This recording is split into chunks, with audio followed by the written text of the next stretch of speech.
তো আসসালামু আলাইকুম, আমি কামরুল হাসান রিফাত, এমবিবিএস প্রথম বর্ষ, শহীদ তাজউদ্দিন আহমেদ মেডিকেল কলেজ। তো আমাদের ইন্ট্রো মেডিকেলের আজকে চতুর্থ ক্লাস হচ্ছে মৌলের পর্যাবৃত্ত ধর্ম ও রাসায়নিক ধারণা। তো মৌলের পর্যাবৃত্ত ধর্ম ও রাসায়নিক ধর্ম চ্যাপ্টারটা অনেক বড়। আমরা যখন ইন্টারে ছিলাম তখন এই চ্যাপ্টারটা 1 মাস বা 1.5 মাস ধরে পড়েছিলাম, কিন্তু এখন আমাদের 1 ঘন্টা 1.5 ঘন্টার ক্লাসে পুরো চ্যাপ্টারটা তো ভালোভাবে বোঝানো সম্ভব না। কিন্তু আমরা এই ক্লাসটাকে একটা ওভারভিউ হিসেবে ক্লাস হিসেবে দেখবো যে কি কি জিনিস ইম্পর্টেন্ট, কোনটা কিভাবে পড়তে হয়, কোনটা কোন ইম্পর্টেন্ট জিনিসগুলো পরীক্ষার জন্য ইম্পর্টেন্ট, তাই আমরা জানবো। তো এখানে প্রথম যে প্রশ্নটা একটা দিছিলাম যে মেন্ডেলিফের পর্যায় সারণীর পর্যায় কতটি ছিল। মেন্ডেলিফ যখন পর্যায় সারণী আমাদের জন্য তৈরি করেন তখন তার পর্যায় ছিল হচ্ছে 12টি এবং গ্রুপ ছিল হচ্ছে 8টি। কিন্তু বর্তমান হচ্ছে আধুনিক পর্যায় সারণীতে অনেক করার পর আমাদের পর্যায় সারণীতে পর্যায় কয়টি আসছে। আধুনিক পর্যায় সারণীতে পর্যায় হচ্ছে 7টি পর্যায় এবং গ্রুপ কয়টি, গ্রুপ হচ্ছে 18টি। এটা হচ্ছে কোনটা, এটা হচ্ছে আধুনিক পর্যায় সারণী। এটা আরেকটা নাম হচ্ছে, এটার নাম হচ্ছে বোর পারমাণবিক সরণি। তো গ্রুপ আর পর্যায়, গ্রুপগুলো কোথা থেকে, গ্রুপগুলো হচ্ছে এভাবে, যেটা বলি আকারে এখানে থাকে, এগুলো হচ্ছে গ্রুপ। এখানে এরকম 18টা গ্রুপ থাকে পর্যায় সারণীতে। আর পর্যায় কয়টা, পর্যায় হচ্ছে 7টা, এদিকে হচ্ছে 7টা পর্যায়। তো এই গ্রুপ আর পর্যায় ভিত্তি করে আমাদের যে পরমাণুগুলো থাকে, এই পরমাণুগুলোর বৈশিষ্ট্যগুলো চেঞ্জ হয় কিভাবে, সিকোয়েন্স চলবে। যেমন হচ্ছে বাম থেকে ডানে গেলে বা উপর থেকে নিচে গেলে হচ্ছে সিকোয়েন্স ভাবে ধর্মগুলো পরিবর্তন হয়। তো এই ধর্মগুলো পরিবর্তন হচ্ছে মৌলের পর্যায়বৃত্ত ধর্ম। এই সিকোয়েন্স অনুযায়ী পরিবর্তন হয় বলে একে বলা হচ্ছে মৌলের পর্যায়বৃত্ত ধর্ম। তো আমরা আগে একটু উদাহরণ ভাবে দেখি যে বাম থেকে ডানে গেলে একটা পরমাণু কি হয়, মানে পরমাণুর চেঞ্জগুলো কি কিরকম ভাবে হয়, বা উপর থেকে নিচে গেলে কিভাবে হয়। ধরে হচ্ছে আমরা যদি 3 নম্বর গ্রুপের কথা বলি, 3 নম্বর গ্রুপ কি, তার 3 নম্বর পর্যায়ের কথা বলি। 3 নম্বর পর্যায়ে তার অরবিটাল কয়টা থাকে, 3টা করে অরবিটাল থাকে। তো ধরলাম হচ্ছে সোডিয়াম, এটা হচ্ছে তার নিউক্লিয়াস, এটা হচ্ছে তার প্রথম শক্তির স্তর, কয়টা থাকবে ইলেকট্রন, 2টা। এটা হচ্ছে দ্বিতীয় শক্তির স্তর, কয়টা ইলেকট্রন থাকবে, 8টা। এবং তৃতীয় শক্তির স্তর, ইলেকট্রন কয়টা থাকে, 1টা।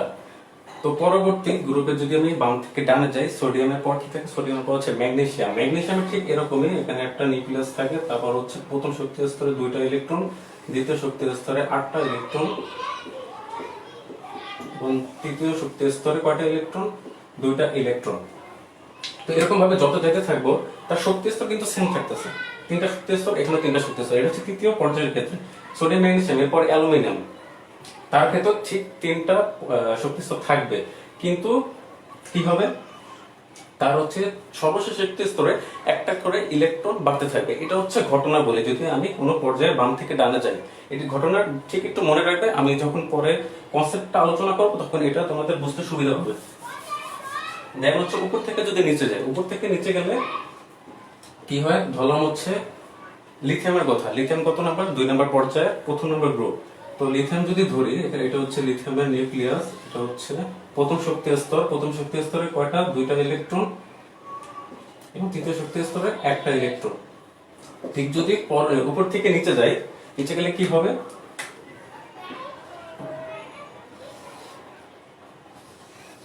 সোডিয়ামের ক্ষেত্রে কি হবে, তার তৃতীয় শক্তি স্তর, একটা শক্তি স্তর বেড়ে গেছে। ঠিক এরকম উপর থেকে যদি আমি নিচে যাই শক্তি স্তরে, তাহলে কি একটা করে, উপর থেকে যদি নিচে যাই পর্যায় সারণী, তাহলে কি একটা শক্তি স্তর করে বাড়তে থাকবে। আর যদি আমি বাম থেকে ডানে যাই তাহলে কি হবে, শক্তি স্তর বাড়বে না, কিন্তু সর্বশেষ শক্তি স্তরে একটা করে ইলেকট্রন বাড়তে থাকবে। তো এই কনসেপ্টটা তোমাদের একটু দরকার, আমি যখন পরে জিনিসগুলো আলোচনা করবো তখন এই জিনিসটা সবগুলোর কাজে লাগবে। যেমন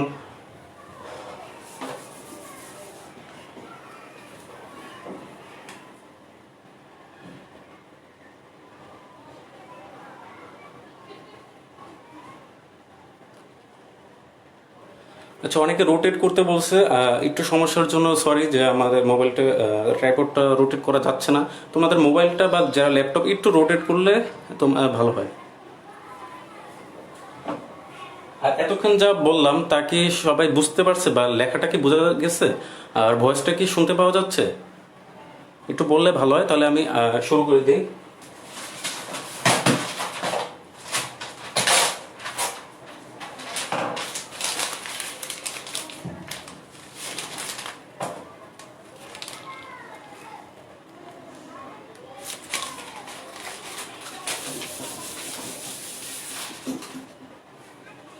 আচ্ছা, মৌলের পর্যাবৃত্ত ধর্ম এখন হচ্ছে মৌলের পর্যাবৃত্ত ধর্ম বাম থেকে ডানে গেলে কি কি বাড়বে, মানে কি কি ধর্মগুলো আস্তে আস্তে বাড়তে থাকবে এবং কি কি ধর্মগুলো আস্তে আস্তে কমতে থাকবে। তা আমরা হচ্ছে আগে একটা লিস্টটাকে একটু জেনে নেই, তোমরা যারা আছো ক্লাসে তারা একটু এসএস তুলে নিবে, কারণ এই জিনিসটা অনেক ইম্পর্টেন্ট। বিশেষ করে মেডিকেল অ্যাডমিশন পরীক্ষা এবং ঢাকা ভার্সিটি পরীক্ষায় এটা আসে যে নিচের কি কি ধর্ম বাম থেকে ডানে গেলে বাড়ে বা বাম থেকে ডানে গেলে কমে, উপর থেকে নিচে গেলে কি কি ধর্ম বাড়ে, উপর থেকে নিচে গেলে কি কি ধর্ম কমে। এই যদি সবগুলা একসাথে করে পড়তে পারো, মুখস্থ রাখতে পারো, তাহলে পরীক্ষায় আশা করি একটা নাম্বার কনফার্ম করতে পারবে। তো কি কি, যদি একই পর্যায়ে বাম থেকে ডানে গেলে, যদি আমি বাম থেকে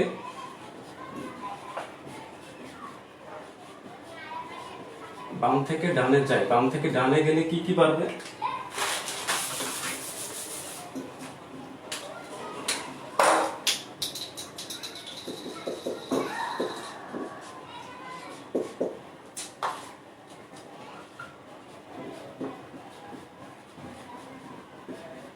আয়নিক বিভব, ডান থেকে বামে গেলে আয়নিক বিভবটা বাড়বে। দ্বিতীয় নাম্বার হচ্ছে পারমাণবিক সংখ্যা বাড়বে।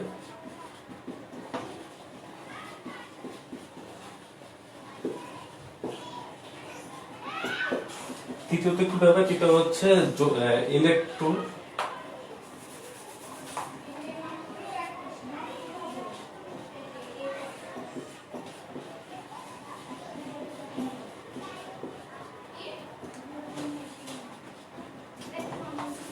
একটু ইউএসএ ঘামের জন্য হইতেছে না।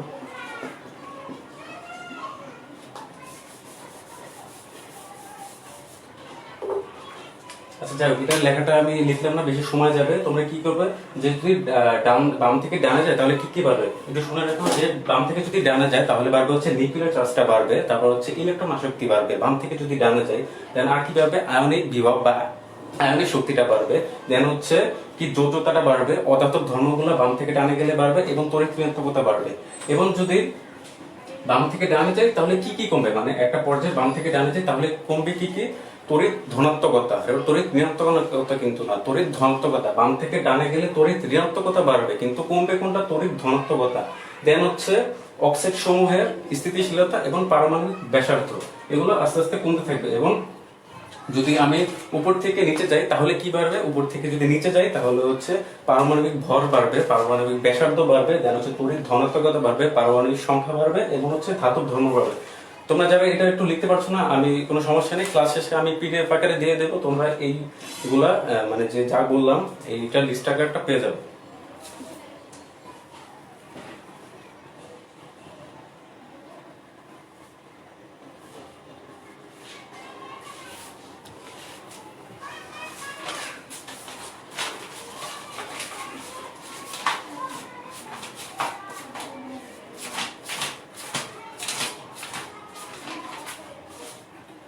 তো মৌলের পর্যায়বৃত্ত ধর্ম, প্রথমটা আমরা হচ্ছে পরমাণুর আকার।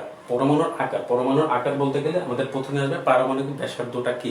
তো পারমাণবিক ব্যাসার্ধ, আমরা ব্যাসার্ধ বলতে কি বোঝাই? ব্যাসার্ধ বলতে বোঝা হচ্ছে একটা বৃত্তের কেন্দ্র থেকে পরিধি পর্যন্ত যদি আমরা একটা লম্বা ডাক আনি সেটাই হচ্ছে ব্যাসার্ধ। কিন্তু পরমাণু ব্যাসার্ধ কি নির্ণয় করা যায়? পরমাণু একটি বৃত্তাকার, পরমাণু কি গোলাকার? পরমাণু বৃত্তাকার না, পরমাণু গোলাকারও না। পরমাণু কি একটা, পরমাণু হচ্ছে একটা ত্রিমাত্রিক আকার। কিভাবে? যদি নিউক্লিয়াস থাকে এখানে মাঝখানে, এই মাঝখানে যদি নিউক্লিয়াস থাকে, মাঝখানে যদি নিউক্লিয়াস থাকে, এই আমরা তো দেখি বইতে শক্তি স্তর কিভাবে আছে, শক্তি স্তরে যেরকম গোল আকারে বৃত্তাকারে এরকম ঘুরে। আসলে কি এই ইলেকট্রন গুলা এভাবে ঘুরে বৃত্তাকারে? ইলেকট্রন কিন্তু বৃত্তাকারে এভাবে ঘুরে না। ইলেকট্রন কিভাবে ঘুরে? ত্রিমাত্রিক আকারে ঘুরে। তোমরা যদি বোর পরমাণু মডেল দেখো, দ্বিতীয় অধ্যায় যদি ভালো মতো পড়ে থাকো তাহলে এটা বুঝবা ইলেকট্রন গুলা কিভাবে ঘুরে। ইলেকট্রন গুলা নিউক্লিয়াসকে কেন্দ্র করে ত্রিমাত্রিক ভাবে ঘুরে।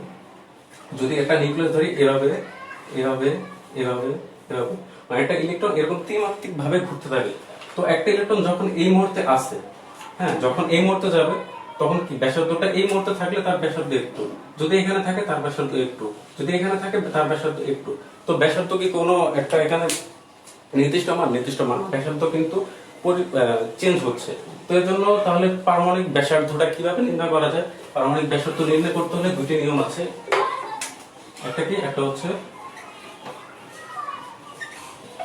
সমযোজী ব্যাসার্ধ, আর আরেকটা কি? আরেকটা হচ্ছে ধাতব ব্যাসার্ধ। পরমাণু ব্যাসার্ধ, সমযোজী ব্যাসার্ধ, আর হচ্ছে ধাতব ব্যাসার্ধ। সমযোজী ব্যাসার্ধটা কি? সমযোজী ব্যাসার্ধটা হচ্ছে সমযোজী বন্ধনে আবদ্ধ দুইটি পরমাণু একসাথে যদি যুক্ত থাকে তাহলে হচ্ছে তাদের দুইটি নিউক্লিয়াসের মধ্যবর্তী দূরত্বটাই হচ্ছে কি সমযোজী ব্যাসার্ধ। কিরকম যদি উদাহরণভাবে বলি, এই একটা পরমাণু, এই আরেকটা পরমাণু, তাদের এখানে একটা ইলেকট্রন এইভাবে শেয়ার করেছে, দুটো একটা একটা করে, তাহলে তাদের পরমাণু ব্যাসার্ধ বা দূরত্ব কত? একটু হচ্ছে তাদের পারমাণবিক ব্যাসার্ধ বা দূরত্ব। এটাকে বলা হচ্ছে সমযোজী ব্যাসার্ধ। এই সমযোজী ব্যাসার্ধের আরেকটা নাম হচ্ছে পারমাণবিক ব্যাসার্ধ। তো এটা তো গেল। দেন হচ্ছে কি ধাতব ব্যাসার্ধ কি? ধাতব ব্যাসার্ধ হচ্ছে দুইটি পরমাণু যদি ধাতব বন্ধনে এরকম ভাবে আবদ্ধ থাকে তাহলে তাদের মধ্যবর্তী দূরত্ব হচ্ছে কি ধাতব ব্যাসার্ধ। এভাবে ব্যাসার্ধগুলো নির্ণয় করা হয়। তো বইতে একটা গুরুত্বপূর্ণ একটা ইনফরমেশন আছে যে সমযোজী ব্যাসার্ধ ধাতব ব্যাসার্ধ সমযোজী ব্যাসার্ধ থেকে ধাতব ব্যাসার্ধ 10 থেকে 20% বেশি হয়। মানে এই সমযোজী ব্যাসার্ধ থেকে এই ধাতব ব্যাসার্ধ 10 থেকে 20% বেশি হবে। এটা হচ্ছে অনেকবার আসলে পরীক্ষাও আসছে, তো এই লাইনটা অনেক মনে রাখতে হবে, ঠিক আছে? তো পরমাণু ব্যাসার্ধ এটা কনসেপ্টটা গেল। এখন হচ্ছে পরমাণুর যোজ্যতা।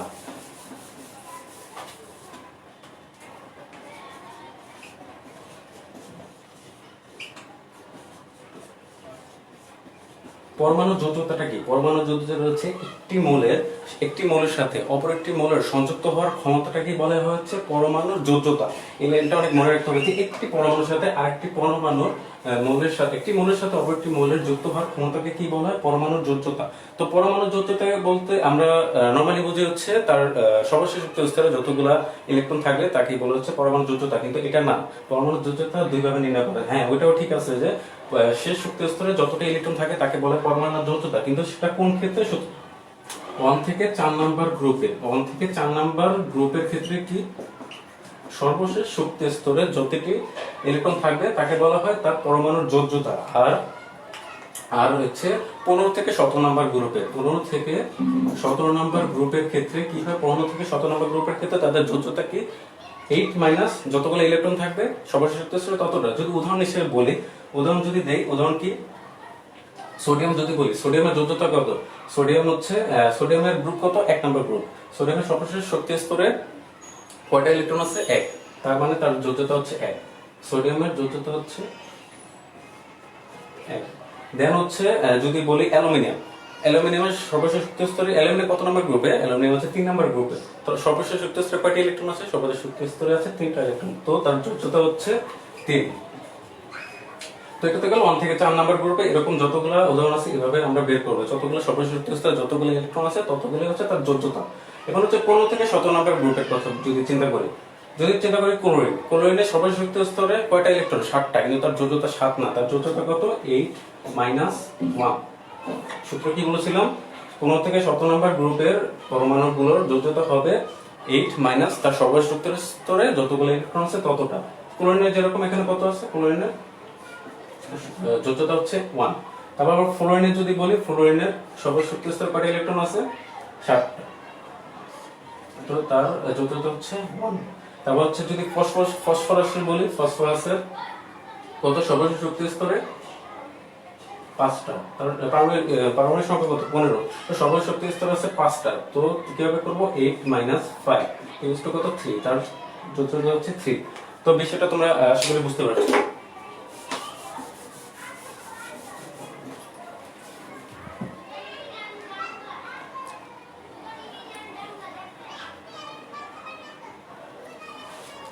আচ্ছা, এর পরবর্তী বিষয়টা হচ্ছে আয়নীকরণ শক্তি। আমরা আস্তে আস্তে ইম্পর্টেন্ট জিনিসের ভিতরে প্রবেশ করতেছি। তো আয়নীকরণ শক্তিটা কি? আয়নীকরণ শক্তিটা বইতে যদি বইয়ের সংজ্ঞা অনুযায়ী বলি, বইতে অনেক বড় একটা সংজ্ঞা আছে। বইতে সংজ্ঞা কি? গ্যাসীয় অবস্থায়, বইতে সংজ্ঞা হচ্ছে গ্যাসীয় অবস্থায় কোনো মোলের 1 মোল বিচ্ছিন্ন পরমাণু থেকে একটি করে ইলেকট্রন সরিয়ে একে গ্যাসীয় বিচ্ছিন্ন 1 মোল একক ধনাত্মক আয়নে পরিণত করতে সেই পরিমাণ শক্তির প্রয়োজন হয়, তাকে সেই মোলের আয়নীকরণ শক্তি বা বিয়োগ বলে। এই সংখ্যাটা অনেক বড়, এটা হচ্ছে তোমাদের লিখিত, কিন্তু যদি আমি এক কথায় বলি, কোন একটা গ্যাসীয় 1 মোল কোন পরমাণু থেকে একটা ইলেকট্রন বের করতে আমার যে শক্তিটা দেওয়া লাগবে সেটা হচ্ছে আয়নীকরণ শক্তি বা আয়নীকরণ বিভব। এটা হচ্ছে একটা সিম্পল একটা সংজ্ঞা। এই সিম্পলটা মনে রাখলে আপাতত হবে। তো আয়নীকরণ শক্তিটা সবসময় হয় কি? পজিটিভ। এটা মনে রাখতে হবে, আয়নীকরণ শক্তিটা সবসময় পজিটিভ। আর আয়নীকরণ শক্তিটা কি? কোন একটা ইলেকট্রন, কোন একটা পরমাণু একটা করে ইলেকট্রন বের করতে হলে যে শক্তিটা আমার দেওয়া লাগবে সেটা হচ্ছে আয়নীকরণ শক্তি। তো আয়নীকরণ শক্তিটা চেঞ্জ হয় কি হবে? আয়নীকরণ শক্তিটা চেঞ্জ হয় যদি কোনো পর্যায় সারণীর বাম থেকে ডানে যায় আর যদি উপর থেকে নিচে যায়। যদি বাম থেকে ডানে যায় তাহলে হচ্ছে আয়নীকরণ শক্তিটা কি হবে? বাড়বে। উপর থেকে যদি নিচে যায় তাহলে কি হবে? কমবে। তো কেন বাড়বে কেন কমবে এটা অনেকটা কনসেপচুয়াল। যদি বাম থেকে ডানে যায় তাহলে আয়নীকরণ শক্তি বাড়বে এবং উপর থেকে যদি নিচে যায় তাহলে কমবে। কেন বাড়বে কেন কমবে খেয়াল করো। কোন একটা আমি প্রথমে কি বলেছিলাম, যখন বাম থেকে ডানে যায় তখন কি একটা করে ইলেকট্রন তার সাথে যুক্ত হতে থাকে, সর্বশেষ স্তরে একটা করে ইলেকট্রন যুক্ত হতে থাকে। কিন্তু ইলেকট্রন কি শুধু যুক্ত হয়? ইলেকট্রন যুক্ত হয় না, একটি করে প্রোটনও কিন্তু বাড়তে থাকে, অর্থাৎ কি পারমাণবিক সংখ্যাটা বাড়তে থাকে। তো পারমাণবিক সংখ্যা যত বাড়বে নিউক্লিয়াসের শক্তিটা কি বাড়বে? নিউক্লিয়াসের চার্জটা বাড়বে। তো সেই নিউক্লিয়াসের চার্জটা ধরো হচ্ছে সোডিয়াম,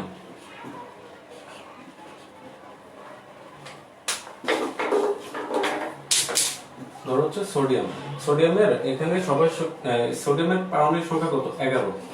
আমি যদি বামে যাই, সোডিয়াম ম্যাগনেসিয়াম, ম্যাগনেসিয়ামের পারমাণবিক সংখ্যা কত? 12। অ্যালুমিনিয়ামের কত? 13। অর্থাৎ কি দেখতেছি এখানে পারমাণবিক সংখ্যা বা পারমাণবিক সংখ্যা বা নিউক্লিয়াসের চার্জটা বাড়তেছে। তো এই বাড়ার ফলে কি হয়? বাড়ার ফলে হয় সর্বশেষ শক্তি স্তরে ইলেকট্রনটাকে সে আরো প্রবল বেগে নিজের দিকে আকর্ষণ করে। কারণ কি তার নিউক্লিয়াসের চার্জটা বাড়তেছে। তো আকর্ষণ করলে কি হয়? আকর্ষণ শক্তিটা বাড়ে। তো যত বেশি আমি আমার সর্বশেষ শক্তি স্তরের ইলেকট্রনকে আমি আকর্ষণ করব তত বেশি তো আমি ওই ইলেকট্রনটা সরাইতে বেশি শক্তি লাগবে। এটা হচ্ছে মেইন ধারণা, যে আস্তে আস্তে বাম থেকে ডানে গেলে আমার শক্তিটা বাড়তেছে, নিউক্লিয়ার চার্জ দূরবর্তী ইলেকট্রনের উপর যে চার্জটা সেটা বাড়তেছে।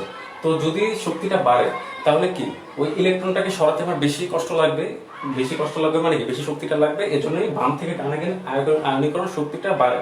তো এখন তো গেল বাম থেকে ডানে গেলে বাড়ে। তো এখন হচ্ছে উপর থেকে নিচে গেলে কেন কমে? উপর থেকে নিচে গেলে দেখো, উপর থেকে যদি আমি বলি লিথিয়াম, লিথিয়ামের কয়টা পরমাণু? সংখ্যা 3। এরপরে যদি আমি নিচে যাই সোডিয়াম 11। এর নিচে যদি যাই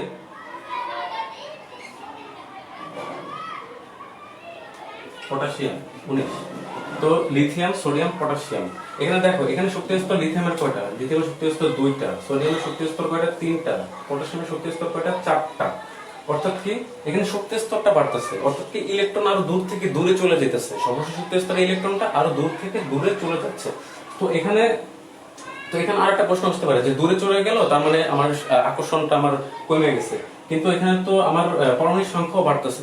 তো এখানে তো পারমাণবিক সংখ্যা বাড়ার জন্য এখানে আণবিক শক্তিটা বাড়ছে, কিন্তু এখানে পারমাণবিক সংখ্যা বাড়ছে, তাও কেন আণবিক শক্তিটা আস্তে আস্তে কমতে থাকে? আণবিক শক্তিটা কি মানে ইলেকট্রনটাকে সহজেই আমি ছেড়ে দিতে পারি। এটা কেন হয়? এখন দেখো যে যদি আমি সোডিয়ামের ক্ষেত্রে বলি, সোডিয়াম যদি আঁকি, প্রথম শক্তি স্তরে 2টা ইলেকট্রন, দ্বিতীয় শক্তি স্তরে 8টা ইলেকট্রন, তৃতীয় শক্তি স্তরে 1টা ইলেকট্রন। দেখো এখন হচ্ছে পটাশিয়ামেরটা যদি আঁকি, পটাশিয়ামেরটা কি হবে? পটাশিয়ামেরটা যদি আমি এখানে আঁকি,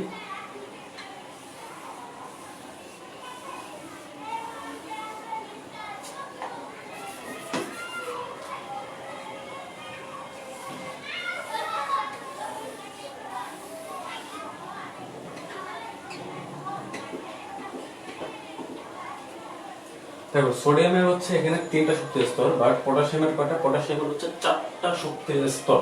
তো যখন দেখো এখানে সোডিয়াম তার তৃতীয় শক্তি স্তরে ইলেকট্রনটাকে যেই বলে আকর্ষণ করবে, এই পটাশিয়াম কি সেখানে এই একই বলে চতুর্থ শক্তি স্তরে ইলেকট্রনকে আকর্ষণ করতে পারবে? কেন পারবে না? কেন পারবে না? দেখো এখানে যে মাঝখানে যে 3টা শক্তি স্তর আছে এগুলো কি করে? এগুলো হচ্ছে তার যে নিউক্লিয়ার চার্জটা ওদিকে যেতে বাধা দেয়। কেন বাধা দেয়?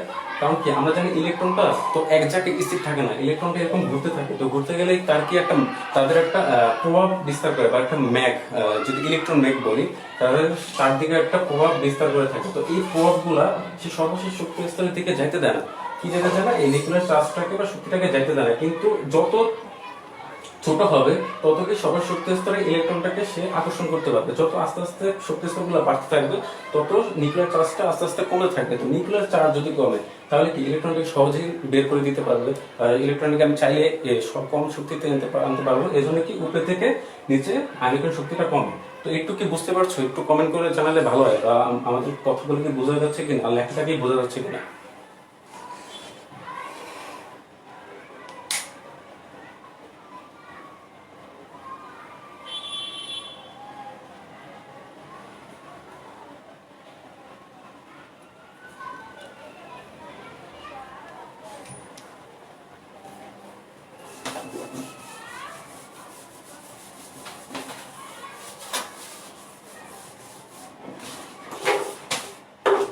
আচ্ছা, এরপর হচ্ছে ইলেকট্রন আসক্তি। ইলেকট্রন আসক্তিকে আসক্তি বলতে কি বোঝায়? একজনের জন্য আরেকজনের যে টানটা, একজনের জন্য আরেকজনের টান। আসক্তি বলতে কি বোঝায়? তার প্রতি আসক্তি হয়ে যায়, যেমন মাদক আসক্তি, প্রেমে আসক্তি। তো এখানে হচ্ছে ইলেকট্রন আসক্তি।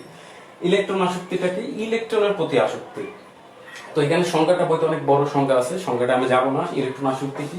একটি পরমাণু তার অপর পরমাণুর থেকে একটা ইলেকট্রন যদি নিজেরকে এনে নিজের ভিতর নিয়ে যদি সে ঋণাত্মক চার্জিত হয়, তাহলে সেটাকে কি বলা হয়? ইলেকট্রন আসক্তি। অর্থাৎ কি, বাইরে থেকে একটা ইলেকট্রন নিজের থেকে নিয়ে নেবে, এটাই হচ্ছে ইলেকট্রন আসক্তি। তো ইলেকট্রন আসক্তির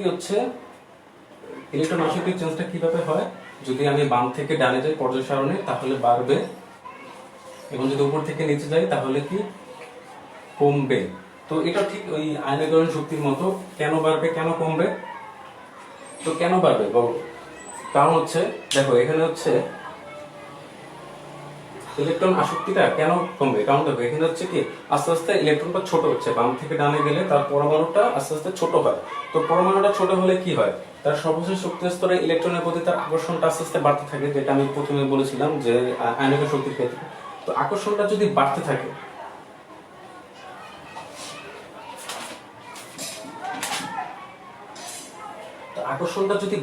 হ্যাঁ, আকর্ষণটা যদি বাড়তে থাকে, তাহলে কি ইলেকট্রন যদি আমি আরো দেই, তাহলে কি সে আরো নিতে চাবে। হ্যাঁ, ধরো হচ্ছে এখানে সোডিয়ামের থেকে সোডিয়াম ম্যাগনেসিয়াম। সোডিয়ামের এখানে কয়টা সর্বশেষ শক্তি স্তরে?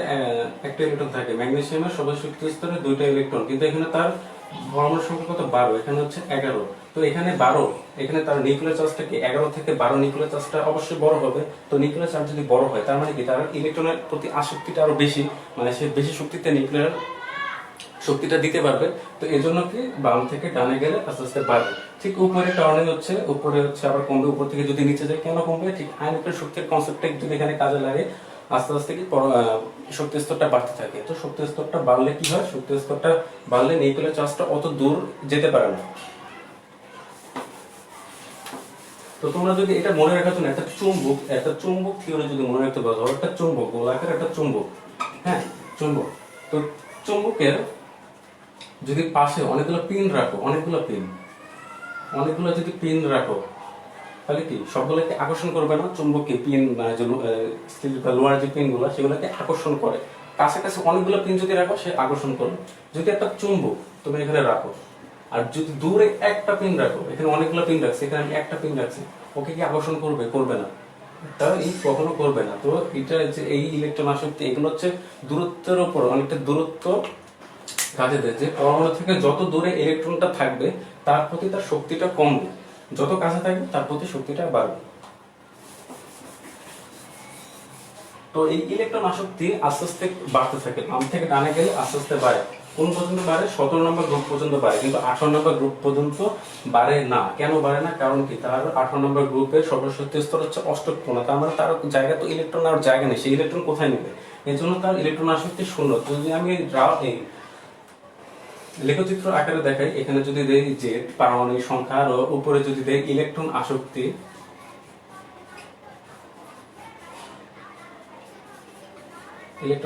তাহলে কি, যদি বলি, যদি 3 নম্বর গ্রুপের কথা বলি, সোডিয়াম, ম্যাগনেসিয়াম, অ্যালুমিনিয়াম, এরকম আস্তে আস্তে বাড়ার পর কোন পর্যন্ত যায়? ক্লোরিন পর্যন্ত যায়।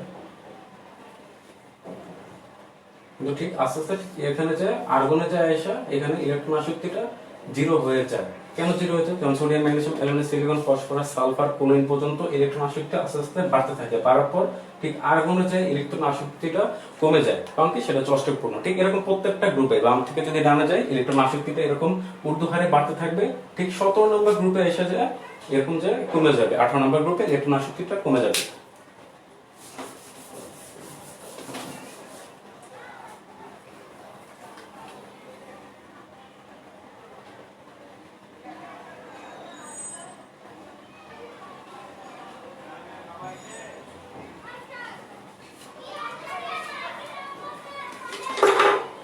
আচ্ছা, পরবর্তী টপিকটা হচ্ছে তড়িৎ ঋণাত্মকতা। তড়িৎ ঋণাত্মকতা কি? কোনো একটা ইলেকট্রনকে আমার নিজের দিকে আকর্ষণ, এটা হচ্ছে তড়িৎ ঋণাত্মকতা। তো তড়িৎ ঋণাত্মকতা কোথায় কাটে? তড়িৎ ঋণাত্মকতা হচ্ছে সমযোজী যৌগের ক্ষেত্রে থাকে। সমযোজী বন্ধনের মাধ্যমে যদি দুইটি পরমাণু একে অপরের সাথে যুক্ত থাকে, তাহলে শেয়ারকৃত পরমাণুটা কোনো একটা পরমাণু নিজের দিকে, পরমাণু কোনো একটা ইলেকট্রন শেয়ারকৃত ইলেকট্রনটাকে নিজের দিকে আকর্ষণ করাটাকে কি বলা হয়েছে? তড়িৎ ঋণাত্মকতা। তো তড়িৎ ঋণাত্মকতা, ধরো যে আয়নিক যৌগ, আয়নিক যৌগ কি হয়? আয়নিক যৌগ, ধরে একটা আয়নিক যৌগ, এটা হচ্ছে M, এটা হচ্ছে ক্যাটায়ন, আর এটা হচ্ছে অ্যানায়ন। এটা হচ্ছে সেখান থেকে দুইটা ইলেকট্রন নিয়ে সে হচ্ছে ক্যাটায়ন হয়ে গেছে, এটা হচ্ছে আয়নিক বন্ধন। এটা হচ্ছে আয়নিক বন্ধন। উদাহরণ হিসেবে কি বলতে পারি? উদাহরণ হিসেবে বলতে পারি সোডিয়াম ক্লোরাইড। সোডিয়াম থেকে একটা ইলেকট্রন ক্লোরিন নিয়ে হয় কি মাইনাস, আর সোডিয়াম হয় প্লাস। এটা হচ্ছে আয়নিক বন্ধন। তারপর সমযোজী বন্ধন যদি বলি, সমযোজী বন্ধন কি? এক্স একটা পরমাণু আর আরেকটা এক্স একটা পরমাণু, আর একটা ইলেকট্রন আর একটা ইলেকট্রন কি হয়? সম আকারে শেয়ার করে। এটা কি? এটা হচ্ছে সমযোজী বন্ধন। কিন্তু আরেক প্রকার কিছু যৌগ আছে সমযোজীরই আরেকটা প্রকার, সেখানে কি হয়? পোলার তৈরি হয়, পোলারিটি তৈরি হয়। কি? যেমন হচ্ছে এক্স, যদি ওয়াই একটা যৌগ হয় আর যদি আরেকটা এক্স যৌগ হয়, তো ওয়াই ধরি হচ্ছে ওয়াই এর এখানে ডেল প্লাস আর এক্স এর এখানে ডেল মাইনাস, মানে কি এখানে আংশিক ধনাত্মক আর আংশিক ঋণাত্মক তৈরি হয়। কিভাবে হয় এটা? ধরো ওয়াই এর একটা ইলেকট্রন আর এক্স এর একটা ইলেকট্রন সমভাবে শেয়ার করে সমযোজী বন্ধন তৈরি করছে। হ্যাঁ ঠিক আছে, সমযোজী বন্ধন তৈরি করলো, কিন্তু সমযোজী বন্ধন তৈরি করার পরে এই এক্স এর যে ইলেকট্রনটা আর এক্স এর যে ইলেকট্রনটা, যে দুইটা ইলেকট্রন তা এক্স এর দিকে সরে আসে, একটু এক্স এর দিকে চলে আসে, এক্স এর নিচের দিকে টেনে নেয়, ওয়াই থেকে এক্স এর দিকে নিচের দিকে টেনে নেয়। তো টেনে নিলে কি তার ইলেকট্রন গুলা বেড়ে গেছে না একটা? তো ইলেকট্রন যদি বাড়ে, টেনে নেয় মানে হচ্ছে তার একবারে চলে যায় না, আংশিকভাবে টেনে নিছে। তো তার ক্ষেত্রে এই ইলেকট্রনটা এক্স এর ক্ষেত্রে এক্স এর দিকে বেশিটা ধাবিত হচ্ছে। তো ধাবিত হলে সেখানে কি আংশিক ঋণাত্মকতা তৈরি হয়। আংশিক ঋণাত্মকতা তৈরি হলে আমরা এখানে লিখি ডেল মাইনাস দিয়ে, এটা এভাবে লিখে থাকি। আর যদি ওয়াই থেকে দেখো, এখানে আংশিক ধনাত্মকতা তৈরি হয়েছে। তো এটাই হচ্ছে তড়িৎ ঋণাত্মকতা। তো তড়িৎ ঋণাত্মকতা এরকম বাম থেকে ডানে গেলে বাড়বে এবং উপর থেকে নিচে গেলে কমবে। তো তড়িৎ ঋণাত্মকতা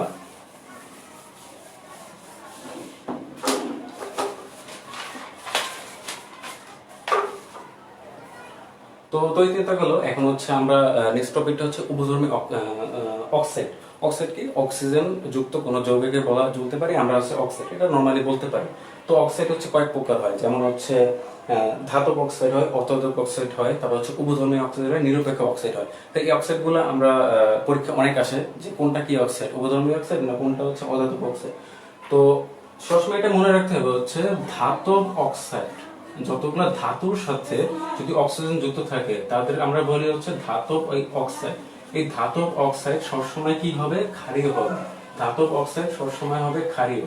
আর যদি বলি হচ্ছে অধাতব অক্সাইড, মানে কি অধাতুর সাথে যদি অক্সিজেন যুক্ত থাকে তাহলে সেটা হবে সবসময় অম্লীয়।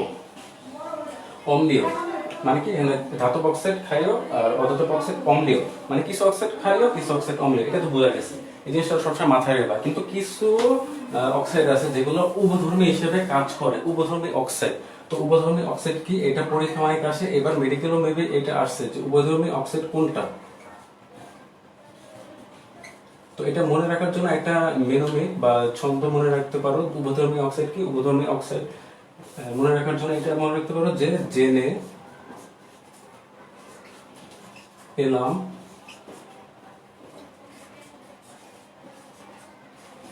বিথি সোনা পাবে পাবে। তো জেনে দ্বারা কি বোঝাচ্ছি? Zinc oxide. এলাম দ্বারা বোঝাচ্ছি হচ্ছে Al2O3 বা অ্যালুমিনিয়া। বিথি দ্বারা বোঝাচ্ছি হচ্ছে বেরিয়াম অক্সাইড বা বোরন অক্সাইড। সোনা হচ্ছে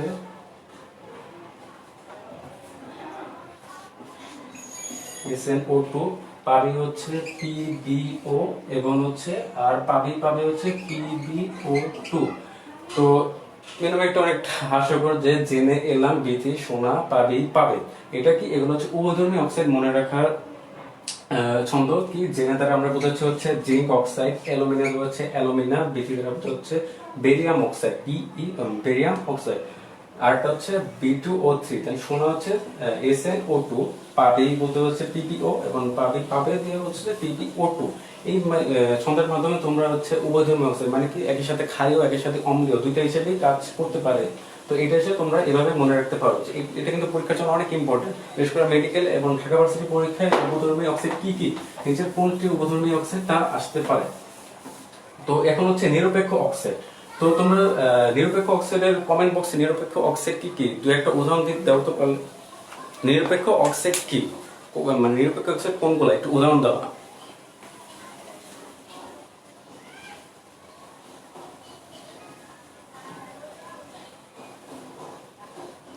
নিরপেক্ষ অক্সাইড কি তা একটু তোমরা কমেন্ট বক্সে লেখো।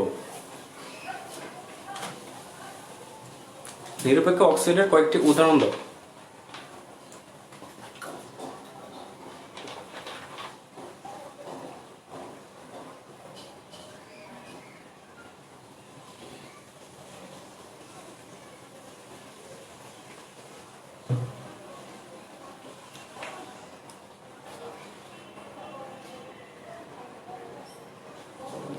তোমরা নিরপেক্ষ অক্সাইডের দু একটা উদাহরণ কমেন্ট বক্সে লিখো, দেখি তোমাদের মনে আছে কিনা।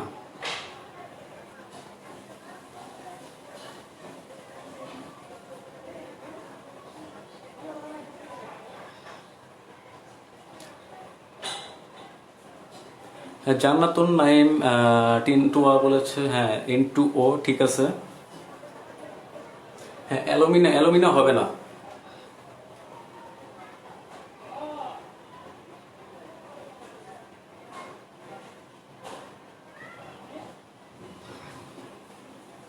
হ্যাঁ, নাইট্রোজেন মনোঅক্সাইড ঠিক আছে, হ্যাঁ H2O ঠিক আছে, নাইট্রোজেন ডাইঅক্সাইড ঠিক আছে।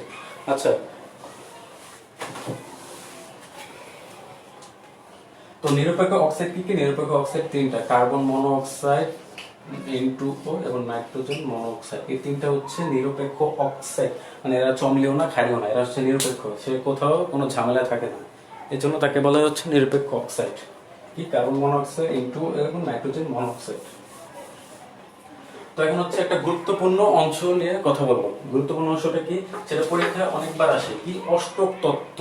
কি অষ্টক তত্ত্ব?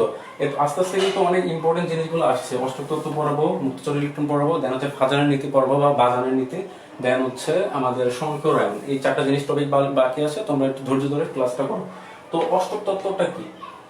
অষ্টক তত্ত্বটা হচ্ছে কোনো পরমাণুর শেষ শক্তি স্তরে যদি 8টা ইলেকট্রন থাকে তাহলে তাকে বলা হচ্ছে অষ্টক তত্ত্ব। যদি 8টার থেকে কম থাকে তাহলে কি বলা হয়? অষ্টক সংকোচন। যদি 8টা থেকে বেশি থাকে তাহলে কি বলা হয়? অষ্টক সম্প্রসারণ। এটা হচ্ছে অষ্টক তত্ত্বর মূল নীতি।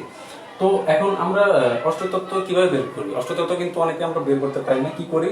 মুখস্থ করে রাখি যে এটা অষ্টক তত্ত্ব মানছে, এটা কি অষ্টক সংকোচন হয়েছে না অষ্টক প্রসারণ হয়েছে। কিন্তু আমরা মুখস্থ কত করবো? মুখস্থকে 4টা-5টা যৌগ মুখস্থ করবো, কিন্তু 10টা-20টা কি মুখস্থ রাখা সম্ভব না। কিন্তু আমাদের যৌগ দেখে আমরা কিভাবে বুঝতে পারবো কোনটা অষ্টক সংকোচন কোনটা অষ্টক প্রসারণ? তার জন্য একটা সূত্র ব্যবহার করবো। আসলে সূত্রটা শিখি, এটা হচ্ছে তোমরা আমার সাথে সাথে খাতায় লিখে রাখো, তাহলে মনে থাকবে।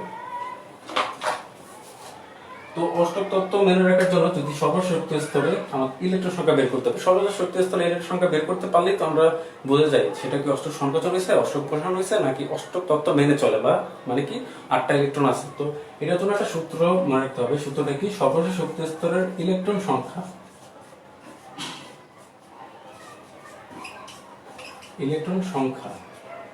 ইকুয়ালস টু, মানে কি সর্বশক্তি স্তরে আমি ইলেকট্রন কয়টা আছে তা জানার জন্য ইলেকট্রন সংখ্যা ইকুয়ালস টু কেন্দ্রীয় মোলের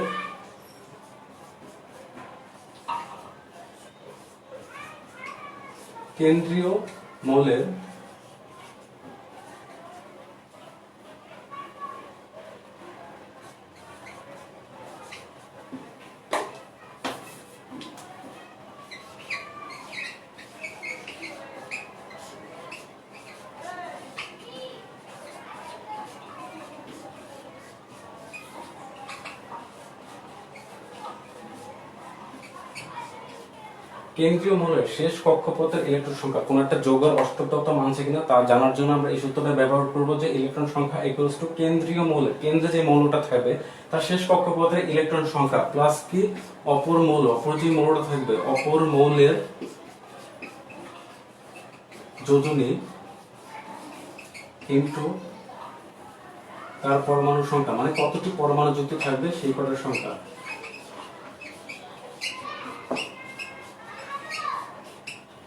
দেন হচ্ছে মাইনাস প্লাস মাইনাস চার্জ। সূত্রটা কি? ইলেকট্রন সংখ্যা ইকুয়ালস টু কেন্দ্রীয় মৌলের শেষ কক্ষপথের ইলেকট্রন সংখ্যা প্লাস অপর মৌলের যোজনী ইনটু তার পরমাণু সংখ্যা মাইনাস প্লাস মাইনাস চার্জ। এটা হচ্ছে অষ্টক তত্ত্ব মানে কি মানে না। যদি ইলেকট্রন সংখ্যা 8 হয়, অ্যান্সার যদি 8 হয় তাহলে হবে অষ্টক তত্ত্ব মানে। যদি 8 থেকে কমা 4 হয়, 5 হয়, 6 হয়, 7 হয় তাহলে অষ্টক সংকোচন। যদি 9 হয়, 10 হয়, 11 মানে 8 থেকে বেশি হয় তাহলে কি অষ্টক প্রসারণ। তো আমরা হচ্ছে একটা উদাহরণের মাধ্যমে এখন প্রমাণ করব যে সে অষ্টক সংকোচন না অষ্টক প্রসারণ। সূত্রটা তোমাদের মাথায় গেছে আশা করি। তো সূত্রটা এখন আমি উদাহরণের মাধ্যমে লিখি। যদি ধরি হচ্ছে BF3, হ্যাঁ, এটার অষ্টক প্রসারণ হয় না অষ্টক সম্প্রসারণ হয়। তো সূত্র অনুযায়ী আমাদের প্রথমে বসাতে হবে, যদি ইলেকট্রনের সংখ্যা E = লিখি কেন্দ্রীয় মৌলের শেষ কক্ষপথের ইলেকট্রন সংখ্যা, বোরনের শেষ কক্ষপথের ইলেকট্রন সংখ্যা কত থাকে? 5টি। সরি, শেষ কক্ষপথের ইলেকট্রন হচ্ছে 3টি। 3 লিখলাম সূত্র অনুযায়ী কেন্দ্রীয় মৌলের শেষ কক্ষপথের ইলেকট্রন সংখ্যা। দেন সূত্রটা কি ছিল যে অপর মৌলের যোজনী ফ্লোরিন, ফ্লোরিনের যোজনী কত? ফ্লোরিন যোজনী হচ্ছে 1। দেন গুণ কেউ কি এই কয়টি পরমাণু থাকবে, এই অপর কয়টি মৌল যুক্ত আছে। তো এখানে ফ্লোরিন কয়টা? 3টা। মাইনাস মাইনাস হচ্ছে প্লাস মাইনাস চার্জ। এখানে কোনো চার্জ নাই, এটা নিরপেক্ষ, এটা কোনো ধনাত্মক না ঋণাত্মক না। তো এখানে মাইনাস হবে 0, তো এটা লেখা দরকার নেই। তো কত হবে? 3 প্লাস 3 × 3 = 6। ইলেকট্রন সংখ্যা কত বের হয়েছে? 6। তার মানে কি এটা অষ্টক সংকোচন, এটা অষ্টক তত্ত্ব মেনে চলে না। তো আরেকটা যৌগ দেখি। আরেকটা যৌগ যদি আমি ধরি কমন একটা যৌগ CH4 বা মিথেন, এর সর্বশেষ কেন্দ্রীয় মৌল কোনটা? কার্বন। কেন্দ্রীয় মৌলের সর্বশেষ শক্তিস্তর ইলেকট্রন সংখ্যা কয়টা? 4টা। ধ্যান হচ্ছে অপর মৌল কি আছে? হাইড্রোজেন। তার যোজনী কত? 1। কয়টা হাইড্রোজেন আছে? 4টা। এখানে কোনো চার্জ আছে? নাই, তো -0। তো কত? 4 প্লাস 4 = 8। তার মানে কি এটা হচ্ছে 8 যেহেতু আসছে, তার মানে কি এটা অষ্টক তত্ত্ব মেনে চলে বা এটা হচ্ছে অষ্টক পূর্ণ। তো আরেকটা যৌগ দেখি। আরেকটা যৌগ কি? Sulphur trioxide. যদি দেখি এর কেন্দ্রীয় মৌল কোনটা? সালফার। কেন্দ্রীয় মৌলের সর্বশেষ শক্তির স্তরে কয়টি ইলেকট্রন থাকে? 6টি। অপর মৌল কি? অক্সিজেন। অপর মৌলের যোজনী কত? 2। কয়টা অক্সিজেন আছে? 3টা। কোনো চার্জ নাই, তো -0। এটা কি 6 + 6 = 12। 8 থেকে বেশি, তার মানে কি এটা হচ্ছে অষ্টক সম্প্রসারণ হয়েছে। তো আশা করি অষ্টক সম্প্রসারণটা বুঝতে পেরেছো। তো এখন একটা তোমাদের করতে দেই, NH4+, এটা কি অষ্টক সম্প্রসারণ বা অষ্টক সংকোচন না অষ্টক তত্ত্ব মেনে চলে? NH4+ অষ্টক তত্ত্ব কি মেনে চলে না অষ্টক তত্ত্ব মেনে চলে না? এটা তোমরা একটু কমেন্ট বক্সে লেখো যে এটা কি অষ্টক তত্ত্ব মেনে চলে নাকি চলে না।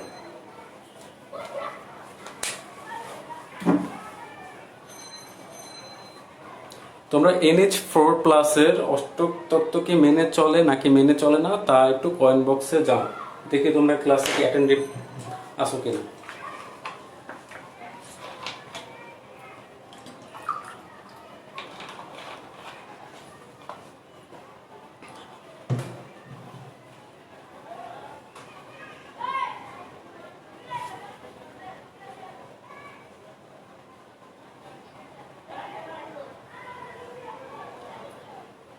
বলো যে NH4+ কি মেনে চলে কি চলে না? হ্যাঁ, জসীমউদ্দিন বলেছো যে মেনে চলে ভাইয়া। অন্যরা, হ্যাঁ, অন্যদের অ্যান্সার বলো যে মেনে কি চলে নাকি চলে না।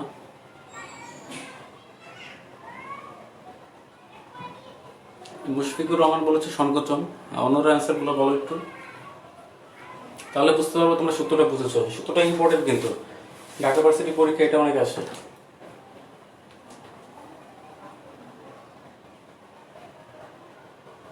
ওয়াহিদা আক্তার শিফা বলেছে চলে, প্রিয়া বলেছে মেনে চলে, সাবিকুর নাহার বলেছে মেনে চলে না। তো কয়েকজন বলেছে মেনে চলে না, কয়েকজন বলেছে চলে।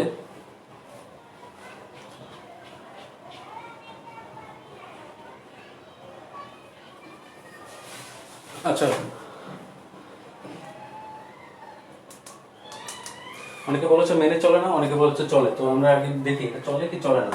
তো NH4+, আমরা জেনেছিলাম সূত্রটা কি NH4 প্লাস। এটার কেন্দ্রীয় মৌল কোনটা? কেন্দ্রীয় মৌল নাইট্রোজেন। তো নাইট্রোজেনের সর্বশেষ শক্তিস্তর ইলেকট্রন কয়টা থাকে? 5টা। দেন হচ্ছে তার অপর মৌল কোনটা? হাইড্রোজেন। অপর মৌল হাইড্রোজেন হলে তার কি কত? যোজনী কত? 1। কয়টা আছে? 4টা। তো আরেকটা সূত্র কি বলেছিলাম যে এই চার্জ যেটা থাকবে প্লাস বা মাইনাস সেটা হবে কি বিয়োগ হবে। তো যদি আমি বিয়োগ বলি +1, চার্জটা কি +1, চার্জটা এখানে প্লাস বলতে আমরা বলতে পারি +1। তো 5 + 1, 5 + 1 × 4 কত? 4 মাইনাস প্লাস মাইনাস হয় মাইনাস। তো 5 আর 4 কত হয়? 9, 9 - 1 = 8। তো এটা কি অষ্টক তত্ত্ব মেনে চলে, মানে কি তার সর্বশেষ শক্তি স্তরে 8টা ইলেকট্রন। তো এই জন্য আমরা বলতে পারি এটা হচ্ছে অষ্টক তত্ত্ব মেনে চলে। তো যারা বলেছে যে অষ্টক তত্ত্ব মেনে চলে তাদের অ্যান্সার ঠিক আছে, যারা বলেছে যে অষ্টক তত্ত্ব মেনে চলে না তারা আরেকটু ভালোভাবে একটু খেয়াল করো।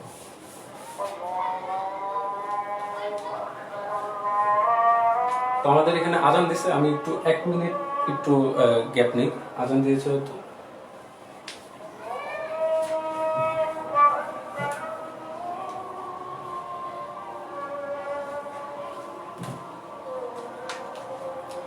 তুমি একটু ধৈর্য ধরে বসো, এখানে আজান দিয়েছে, আমরা আজানের জন্য একটু 1 মিনিট অপেক্ষা করি।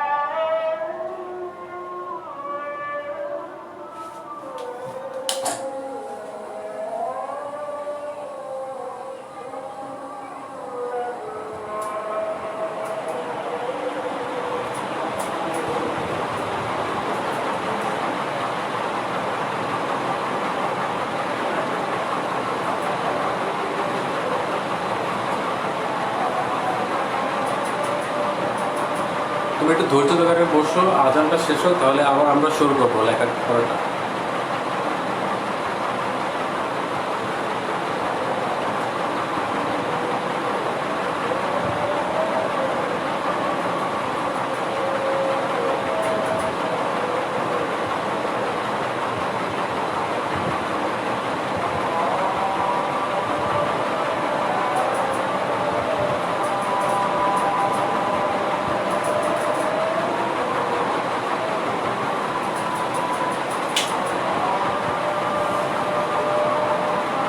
আচ্ছা, এতক্ষণ যে বলেছো একটা প্রশ্ন করি,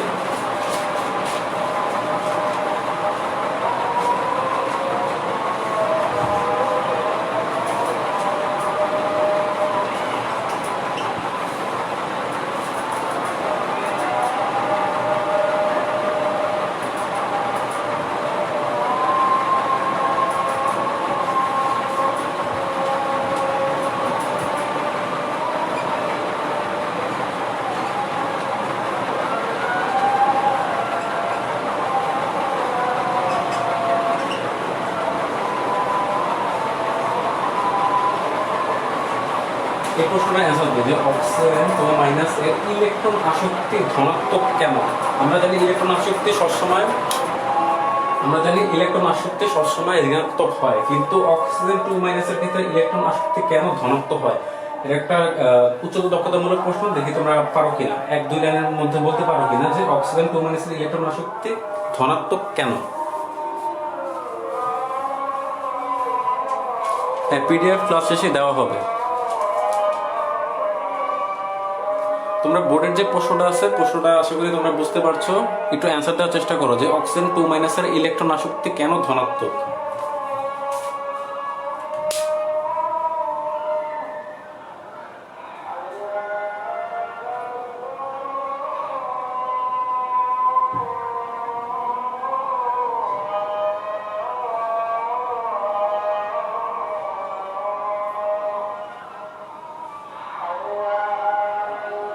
তোমরা বোর্ডের প্রশ্নটা দেওয়ার চেষ্টা করো, আজানটা শেষ হলে আমি আবার পড়াটা শুরু করবো।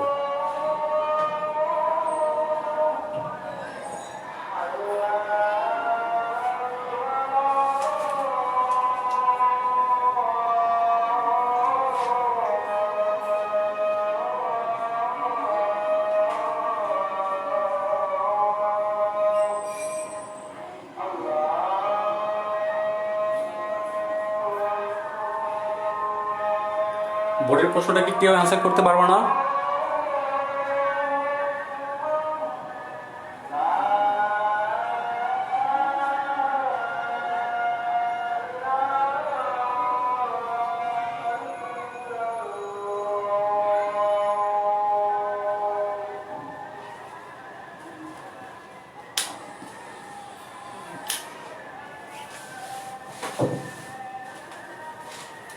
আচ্ছা, অনেকে হয়তো এটা পারতেছ না যে অক্সিজেন 2 এর ইলেকট্রন আসক্তি কেন ধনাত্মক হয়।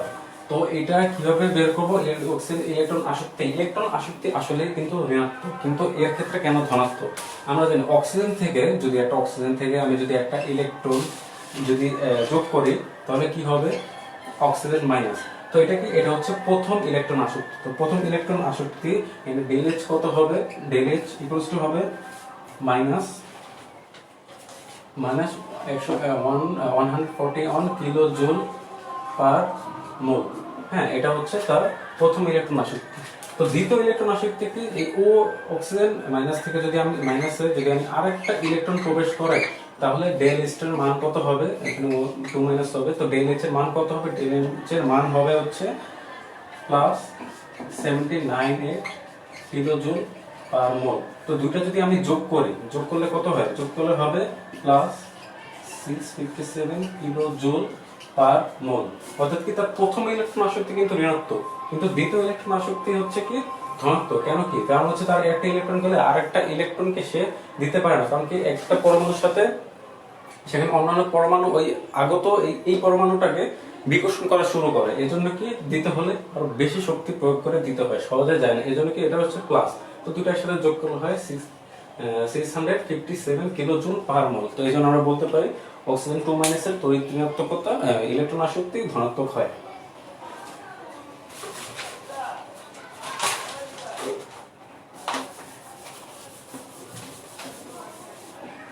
এখন হচ্ছে মুক্তচর ইলেকট্রন, আরেকটি গুরুত্বপূর্ণ টপিক। মুক্তচর ইলেকট্রন মানে কি?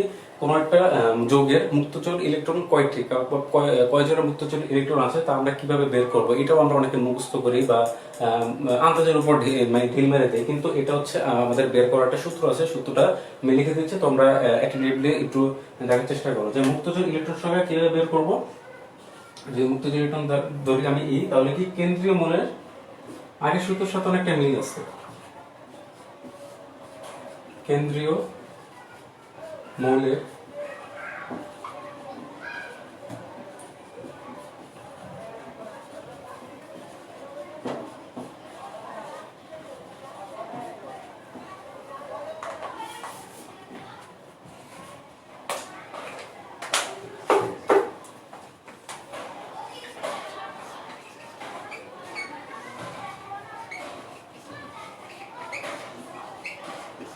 কেন্দ্রীয় মৌলের সর্বশেষ শক্তি স্তরের ইলেকট্রন সংখ্যা মাইনাস হচ্ছে অপর মৌলের যোজনী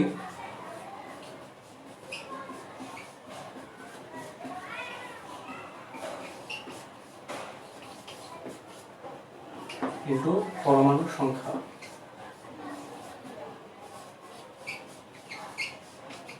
মাইনাস কি? মাইনাস হচ্ছে প্লাস মাইনাস চার্জ। তাহলে সূত্রটা কি? মুক্তচর ইলেকট্রনের সংখ্যা হচ্ছে কেন্দ্রীয় মৌলের সর্বশেষ শক্তি স্তরের ইলেকট্রন সংখ্যা মাইনাস অপর একটা মৌলের যোজনী, যদি অপর একটা মৌল যুক্ত থাকে তার যোজনী ইনটু যে কটা যুক্ত আছে পরমাণুর সংখ্যা ইনটু হচ্ছে মাইনাস প্লাস মাইনাস চার্জ। আগের সূত্রটার মতোই। আগেরটা কি ছিল? আগেরটা হচ্ছে অষ্টক সংকোচন বা সম্প্রসারণ, ওই সূত্রটার মতোই, জাস্ট এখানে কি এখানে প্লাস ছিল, প্লাসের জায়গায় মাইনাস হবে। তখন যদি আমি উদাহরণের দেওয়ার চেষ্টা করি, যদি উদাহরণ দেই একটা কমন একটা যৌগ যে কার্বন ডাই অক্সাইডের মুক্তচর ইলেকট্রন কয়টি, এটা যদি আমি এই সূত্র আকারে বের করতে চাই, কেন্দ্রীয় মৌলের সর্বশেষ, এখানে কেন্দ্রীয় মৌল কয়টি? মৌল কোনটা? Carbon die oxide. এর ইলেকট্রন সংখ্যা কত? কেন্দ্রীয় মৌলের সর্বশেষ শক্তি স্তরে ইলেকট্রন কয়টা থাকে? ইলেকট্রন থাকে হচ্ছে 4টা। দেন মাইনাস, সূত্র অনুযায়ী মাইনাস। তারপর হচ্ছে অপর মৌল কোনটা? অক্সিজেন। অপর মৌলের যোজনী কত? অক্সিজেনের যোজনী কত? অক্সিজেনের যোজনী হচ্ছে 2। এখানে অক্সিজেন কয়টা আছে? 2টা। তো ইনটু 2। তো এখানে আর কোনো চার্জ নাই, তো আমরা চার্জ হিসাবটা করা লাগবে না। তো কত আছে? 4 minus 2 into 2 equals to 4। Answer কত? 0। তার মানে কি কার্বন ডাই অক্সাইডের কোনো মুক্তচর ইলেকট্রন নেই। তো বোঝা গেছে, আশা করি বুঝতে পারছো। তো পরবর্তী আরেকটা উদাহরণ দেখি। আরেকটা উদাহরণ হচ্ছে মনে করো কার্বন মনোঅক্সাইড। কার্বন মনোক্সাইডের ক্ষেত্রে এখানে কার্বনের সর্বশেষ শক্তি স্তরের ইলেকট্রন সংখ্যা কত 4টা, 70 অনুযায়ী মাইনাসটা বসালাম। দেন হচ্ছে অপর যৌগ কত অক্সিজেন, তার যোজনী কত 2, আছে কয়টা একটা, তো 4 - 2 = 2, তার মানে কি 2 বলতে হচ্ছে এক জোড়া। তো আমরা বলতে পারি এখানে মুক্ত ইলেকট্রন কয়টা আছে এক জোড়া। তো পরবর্তী যদি আরেকটা বলি SO2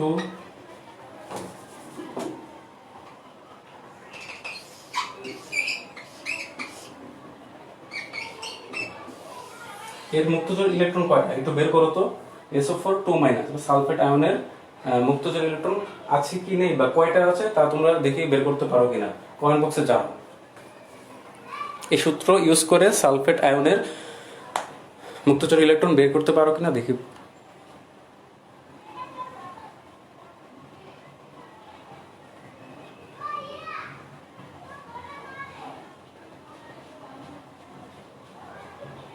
ফারিয়া জেসমিনের অ্যান্সারটা ঠিক আছে, একটু অনেক বড় করে লিখেছো, ধন্যবাদ। তো বোর্ডে যে অ্যান্সার দেখো গোল করে লেখা আছে সালফেট আয়ন SO4 2- এর কেন্দ্রীয় তার মুক্তজোড় ইলেকট্রন কয়টি বা আছে কিনা তা কমেন্ট করে জানাও, যে বোর্ডে যে সূত্রটা আছে তা ইউজ করে।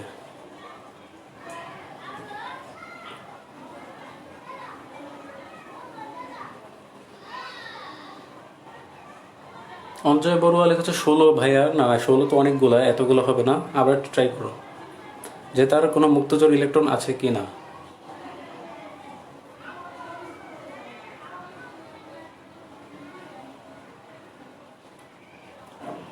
তাড়াতাড়ি দেওয়ার চেষ্টা করো অ্যান্সারটা, এরপর আমরা ফাজারের নীতি শুরু করবো।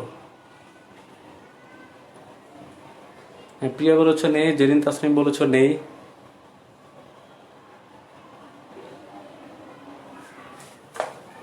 হ্যাঁ, সালফেট আয়নের মুক্তজোড় ইলেকট্রন নেই, কিভাবে বুঝবো যে সালফেট আয়নের মুক্তজোড় ইলেকট্রন নেই SO4 2-, এর কেন্দ্রীয় মূল্য কোনটা সালফার, কেন্দ্রীয় মূল্য হচ্ছে সালফার। তো সালফারের সর্বশেষ শক্তি স্তরের ইলেকট্রন কয়টা, সর্বশেষ শক্তি স্তরে সালফারের হচ্ছে 6টা।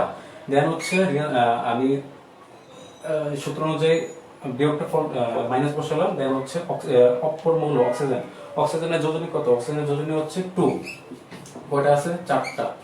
তো এখানে আছে চার্জ দেওয়া আছে যেহেতু মাইনাস চার্জ, মাইনাস হচ্ছে -2, তো এখানে কি হবে 6 - 4 × 2 = 8, এখানে মাইনাস মাইনাসে +2, তো 8 - 8 = কত 0, তার মানে কি এখানে কোনো মুক্তজোড় ইলেকট্রন নেই। আশা করি তোমরা বুঝতে পেরেছো।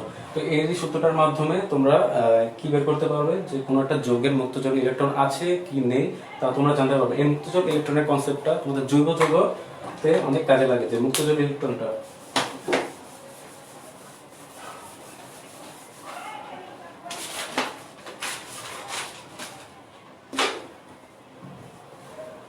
তো এখন এসে পড়েছে হচ্ছে ফাজান বা বাজানের নীতিতে। ফাজানের নীতিতে অনেকের ঝামেলা থাকে। তোমরা আমাদের যে মেসেঞ্জার গ্রুপ আছে সেখানে তোমরা বলেছো যে ফাজানটা বুঝি না বা বুঝলেও কিভাবে অ্যাপ্লাই করতে হয় তাও যায় না।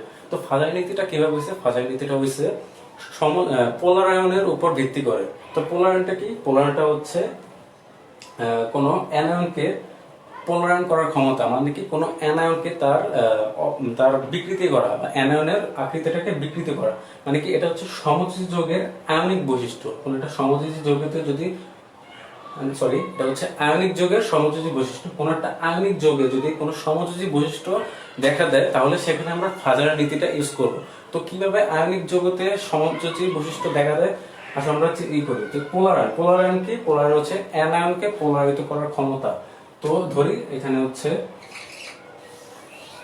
একটা যৌগ, ঋণাত্মক যৌগ, একটা আমি একটা আয়নিক যৌগ আঁকার চেষ্টা করি, এটা হচ্ছে প্লাস, ছোট একটা প্লাস, এটা হচ্ছে অ্যানায়ন, এটা হচ্ছে ক্যাটায়ন, এটা একটা আয়নিক যৌগ। তো এরকম যখন থাকে, এরকম কিন্তু থাকে না, ইলেকট্রন কিন্তু এরকম চারদিকে এরকম ঘুরতে থাকে। তো যখন এই দিকে আসে ইলেকট্রনটা, তখন কি করে এই ক্যাটায়নটা এই ইলেকট্রনটাকে নিজের দিকে একটু আকর্ষণ করে বা নিজের দিকে টেনে নেয়। তো দিলে কি পরবর্তীতে চিত্রটা কিরকম হয়ে যায়,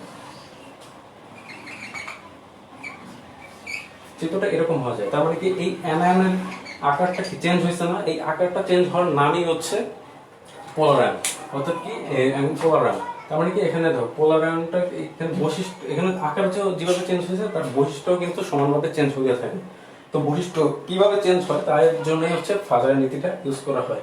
তো এবার এটা তো বুঝেছো যে আয়নিক যৌগের সমযোজী বৈশিষ্ট্যই হচ্ছে পোলার আয়ন এবং সেখানে ফাজারের নীতিটা ইউজ করা হয়। তো ফাজার নীতি জানার জন্য আমি একটা ছন্দ লিখেছি। ছন্দটা কি?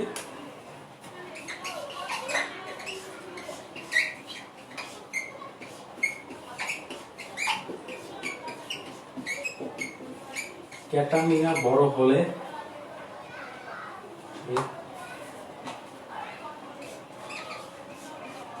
ক্যাটামিয়া ছোট হলে অ্যানামিয়া বড়।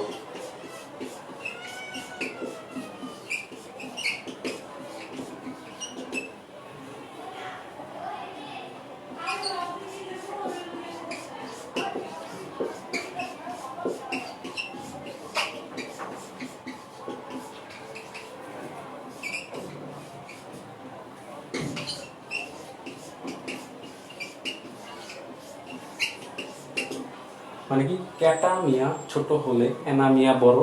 অ্যানা ও ক্যাটার বাড়লে চার্জ ডি ও এফ কে ধরো। এখানে চারটা বৈশিষ্ট্য কথা বলা আছে। চারটা বৈশিষ্ট্য হচ্ছে আমাদের ফাজার নীতি, ফাজান এই চারটা নীতি বলেছে। তো চারটা নীতি কি? প্রথম লাইন দিয়ে। এই এটা কেন বলেছে? এটা বললে কি তোমাদের মাথায় সেট থাকবে যে এই চারটা নীতি তো সহজে মনে রাখা যায় না, এই ছন্দের মাধ্যমে মনে রাখলে তোমরা সহজে মনে রাখতে পারবে। তো প্রথমটা কি? প্রথমটা হচ্ছে ক্যাটায়নের ক্যাটামিয়া ছোট হবে। ক্যাটায়ন যত ছোট হবে মানে কি এই ধনাত্মক চার্জটা যত ছোট হবে, এটা হচ্ছে 1 নাম্বার রুল। ক্যাটায়ন যত ছোট হবে। 2 নাম্বার রুল কি? অ্যানামিয়া মানে কি অ্যানায়ন, এই অ্যানায়নটা যত বড় হবে। ক্যাটায়ন যত ছোট হবে। 2 নাম্বার রুল হচ্ছে অ্যানামিয়া বা অ্যানায়ন যত বড় হবে। অ্যানা ও ক্যাটার বাড়লে চার্জ মানে কি অ্যানায়ন ও ক্যাটায়নের চার্জ যত বাড়বে। 1 নাম্বার ক্যাটায়ন যত ছোট হবে। 2 নাম্বার অ্যানায়ন যত বড় হবে। অ্যানায়ন ও ক্যাটায়নের বাড়লে চার্জ মানে কি যাদের যত চার্জ বেশি হবে, যেমন 2 প্লাস বা 3 প্লাস বা 4 প্লাস যে চার্জগুলা, বা হচ্ছে 2 মাইনাস 3 মাইনাস, যত চার্জ বাড়বে এবং ডি ও এফ কে ধরে মানে কি তার সর্বশেষ শক্তি স্তর যদি ইলেকট্রনটা মানে ডি আর এফ শক্তি অরবিটালে যায়, ডি ও এফ অরবিটালে যদি যায়, তো এই চারটা কন্ডিশন কি? ক্যাটায়ন যত ছোট হবে, অ্যানায়ন যত বড় হবে, অ্যানায়ন ও ক্যাটায়নের যত চার্জ বাড়বে এবং ইলেকট্রন যদি ডি ও এফ অরবিটালে প্রবেশ করে, এই চারটার মধ্যে এক বা একাধিক যদি বৈশিষ্ট্যগুলা কোনো যৌগের ভিতর দেখা যায়, তাহলে কি সেখানে এই ক্যাটায়ন দ্বারা অ্যানায়নের পোলার আয়ন তত বেশি হবে। পোলার আয়ন তত বেশি হবে, তার পোলার আয়ন বেশি হবে। এই চারটা বৈশিষ্ট্যের এক বা একাধিক বৈশিষ্ট্য যদি কোনো যৌগে দেখা যায়, তাহলে কি তার পোলার আয়ন বেশি হবে। পোলার আয়ন বলতে কি বোঝায়? আমরা প্রথমে বলেছি পোলার আয়ন বলতে বোঝা যাচ্ছে ক্যাটায়ন দ্বারা অ্যানায়নের আকার চেঞ্জ করা। তো এটাকে হচ্ছে পোলার আয়ন বেশি হবে। তো পোলার আয়ন যদি বেশি হয়, পোলার আয়ন বেশি হওয়া মানে কি তার মধ্যে সমযোজী বৈশিষ্ট্যটা আস্তে আস্তে অধিক হতে থাকবে। পোলার আয়ন যদি বেশি হয় তাহলে কি বেশি হবে?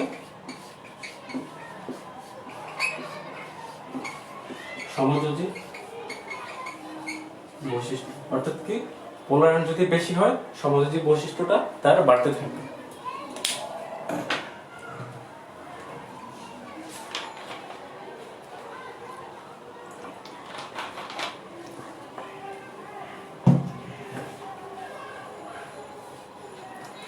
অর্থাৎ কি পোলার আয়ন যদি বেশি হয়, সমযোজী বৈশিষ্ট্যও বাড়তে থাকবে।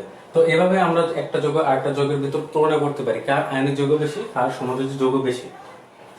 তো পোলার আয়ন বুঝলাম, পোলার আয়ন বেশি হবে। এই চারটা বৈশিষ্ট্যের যদি একটা বা এক বা একাধিক হয় তাহলে পোলার আয়ন বেশি হবে, তো সমযোজী বৈশিষ্ট্য হবে। তো এখন যদি আয়নিক যৌগের এই সমযোজী বৈশিষ্ট্যটা যদি বাড়তে থাকে তাহলে কি কি হবে?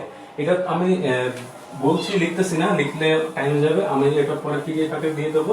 কি কি বৈশিষ্ট্য পরিবর্তিত হবে তা একটু মনোযোগ করে শুনো। সমযোজী চরিত্র যদি বেড়ে যায় তাহলে কি হবে? স্ফুটনাঙ্ক ও গলনাঙ্ক কমে যাবে। আয়নিক যৌগ থেকে যদি তার পোলার আয়নটা বেশি হয়, আয়নিক যৌগ থেকে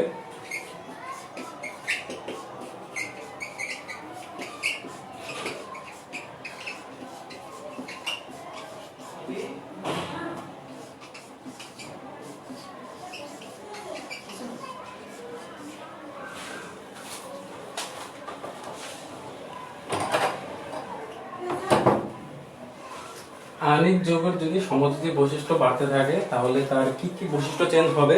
চেঞ্জ হবে হচ্ছে স্ফুটনাঙ্ক ও গলনাঙ্ক কমে যাবে।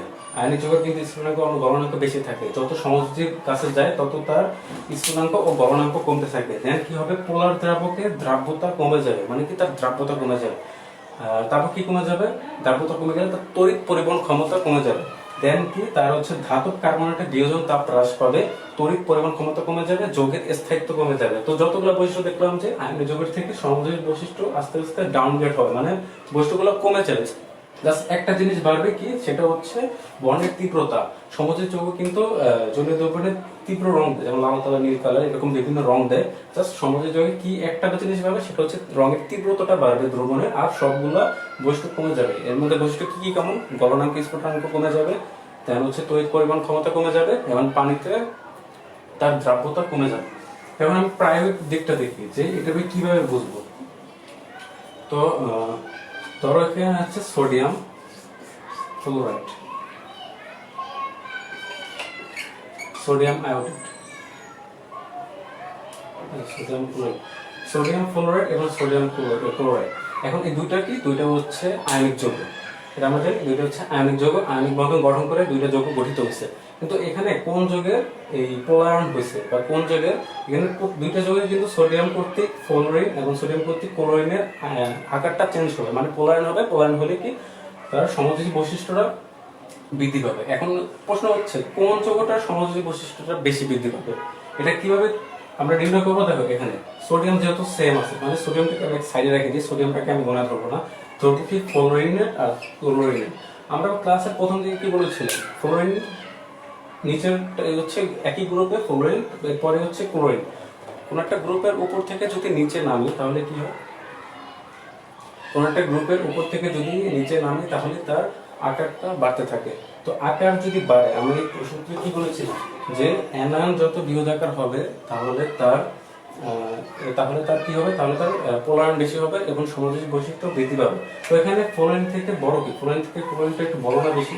তো যদি বড় হয় ক্লোরিন, তাহলে কি তার এই পোলায়নটা বেশি হবে, এই সোডিয়াম কর্তৃক ক্লোরিনের পোলায়নটা বেশি হবে। তো এখানে তাহলে সমযোজী যৌগটা, সমযোজী বৈশিষ্ট্যটা কার বেশি, সোডিয়াম ক্লোরাইডের সমযোজী বৈশিষ্ট্যটা সোডিয়াম ক্লোরাইড থেকে বেশি। তো এখানে আয়নিক ধর্ম কি, সোডিয়াম ক্লোরাইডের বেশি, এবং সোডিয়াম ক্লোরাইডের সমযোজী ধর্মটা বেশি। তো এই থেকে আমরা কি সিদ্ধান্তে আসতে পারি, এই সোডিয়াম ক্লোরাইড থেকে সোডিয়াম ক্লোরাইড সমযোজী বৈশিষ্ট্য বেশি, সোডিয়াম ক্লোরাইড থেকে সোডিয়াম ক্লোরাইডের পানিতে দ্রাব্যতা কম, সোডিয়াম ক্লোরাইড থেকে সোডিয়াম ক্লোরাইডের তড়িৎ পরিবহন ক্ষমতা কম, পানিতে দ্রাব্যতা কম। তারপর হচ্ছে আরেকটা কি, সোডিয়াম ক্লোরাইড থেকে সোডিয়াম ক্লোরাইডের পানি বেশি রঙিন। তো এটা খালি জাস্ট এটা বের করা লাগবে যে কার সমযোজী ধর্মটা বেশি। তো পরবর্তী উদাহরণ যদি যাই,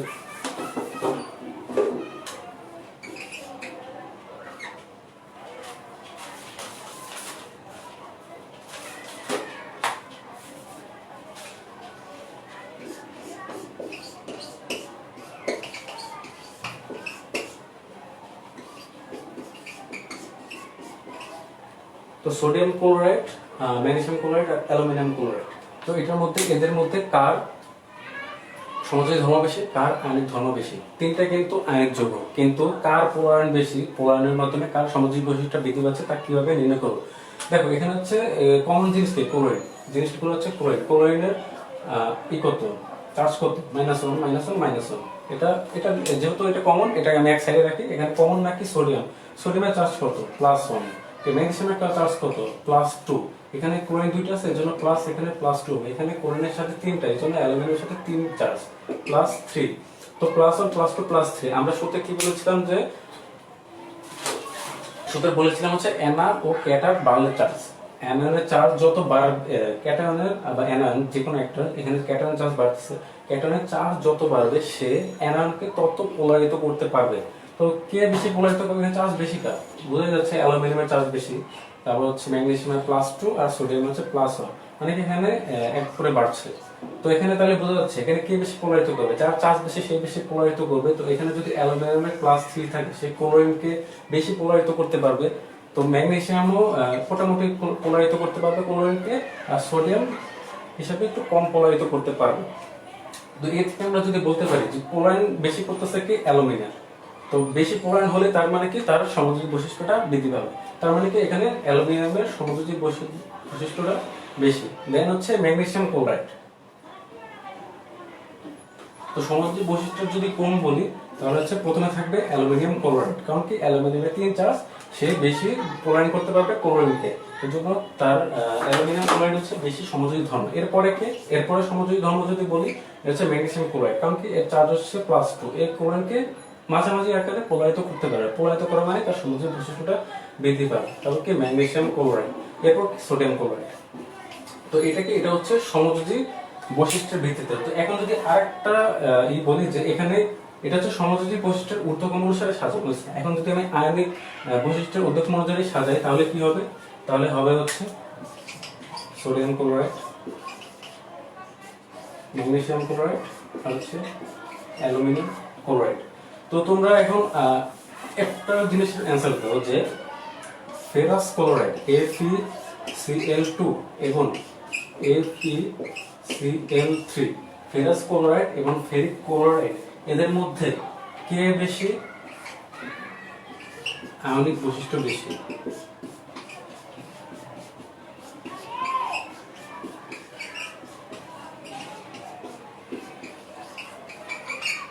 এটার অ্যান্সার দেওয়া হচ্ছে ফেরাস ক্লোরাইড এবং ফেরিক ক্লোরাইডের মধ্যে কার আয়নিক বৈশিষ্ট্যটা বেশি।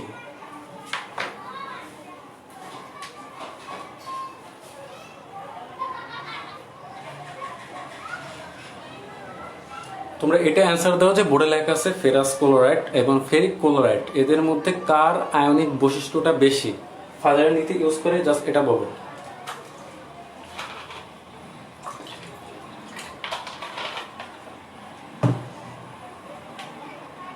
তোমরা কমেন্ট করে জানাও যে কার আয়নিক বৈশিষ্ট্য বেশি, ফেরাস ক্লোরাইড না ফেরিক ক্লোরাইড। যদি অ্যান্সার করতে পারো তাহলে বুঝবে যে ফাজারের নীতিটা তোমরা বুঝতে পারছো। এমন জায়গায় বড়ুয়া বলেছে ফেরাস ক্লোরাইড বেশি আয়নিক। অন্যরা মতামত জানতে চাচ্ছি। হ্যাঁ, উম্মে আতিয়া বলেছে ফেরাস ক্লোরাইডের আয়নিক বৈশিষ্ট্য বেশি। তারপর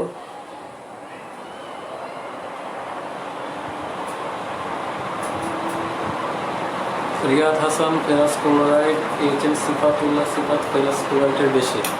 তো ফেরাস, হ্যাঁ ঠিক আছে, তোমাদের অ্যান্সার ফেরাস ক্লোরাইডের আয়নিক ধর্ম বেশি। কিন্তু কেন বেশি এটা যদি আসে, দেখো এখানে ফেরাসের এখানে চার্জ কত, ক্লোরিন তো এখানে সেম, তো ক্লোরিনের যোজনী চার্জ সেম -1 কিন্তু এখানে ধরতে হবে ফেরাসের আর ফেরিকের চার্জ কত। ফেরাসের চার্জ এখানে হচ্ছে 2+ আর এখানে ফেরিকের চার্জ হচ্ছে 3+, মানে আয়রনের এখানে একই যৌগের দুই ক্ষেত্রে তার চার্জগুলো ভিন্ন, এক জায়গায় 2+ আর এক জায়গায় 3+।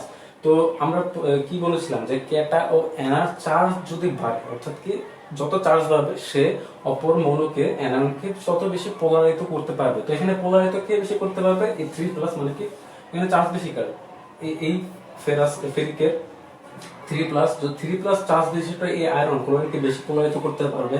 তো বেশি পোলারিত করা মানে কি তার সমযোজী বৈশিষ্ট্য বাড়বে। তো এও করবে পোলারিত, কিন্তু এর থেকে তুলনায় কম করবে। তো কম পোলারাইড মানে কি তার সমযোজী বৈশিষ্ট্য কম, আয়নিক বৈশিষ্ট্য বেশি। কিন্তু ফেরিক ক্লোরাইডের তার কি এটা হচ্ছে তার সমযোজী বৈশিষ্ট্যটা তুলনামূলক বেশি। এই জন্য আমরা বলতে পারি যে ফেরাস ক্লোরাইডের আয়নিক বৈশিষ্ট্য বেশি। তো এটা তো গেল হচ্ছে পোলারাইড, মানে কি আয়নিক যৌগের সমযোজী বৈশিষ্ট্য। আরেকটা ডেফিনিশন আছে, সেটা হচ্ছে কি পোলারিটি, সেটা হচ্ছে সমযোজী যৌগের আয়নিক বৈশিষ্ট্য। এটা কি? এটা হচ্ছে সমযোজী বন্ধনে আবদ্ধ দুইটি পরমাণুর তড়িৎ ঋণাত্মকতার পার্থক্য যদি 0.5 থেকে 1.9 হয়, তাহলে আমরা সেটাকে বলবো হচ্ছে পোলার যৌগ। হ্যাঁ, পোলার যৌগ, তাহলে আমরা সেটাকে বলবো হচ্ছে পোলার যৌগ। এটা করলে কি হয়? এটা হচ্ছে সেই সমযোজী যৌগের আয়নিক বৈশিষ্ট্যটা প্রকাশ পায়। তো এটা কেন হয়?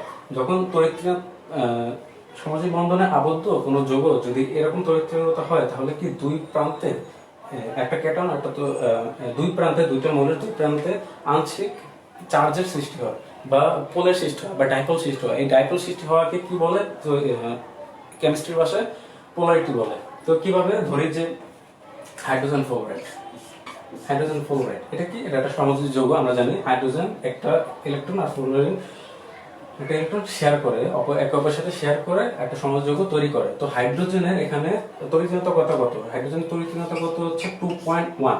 ফ্লোরিনের তড়িৎ ঋণাত্মকতা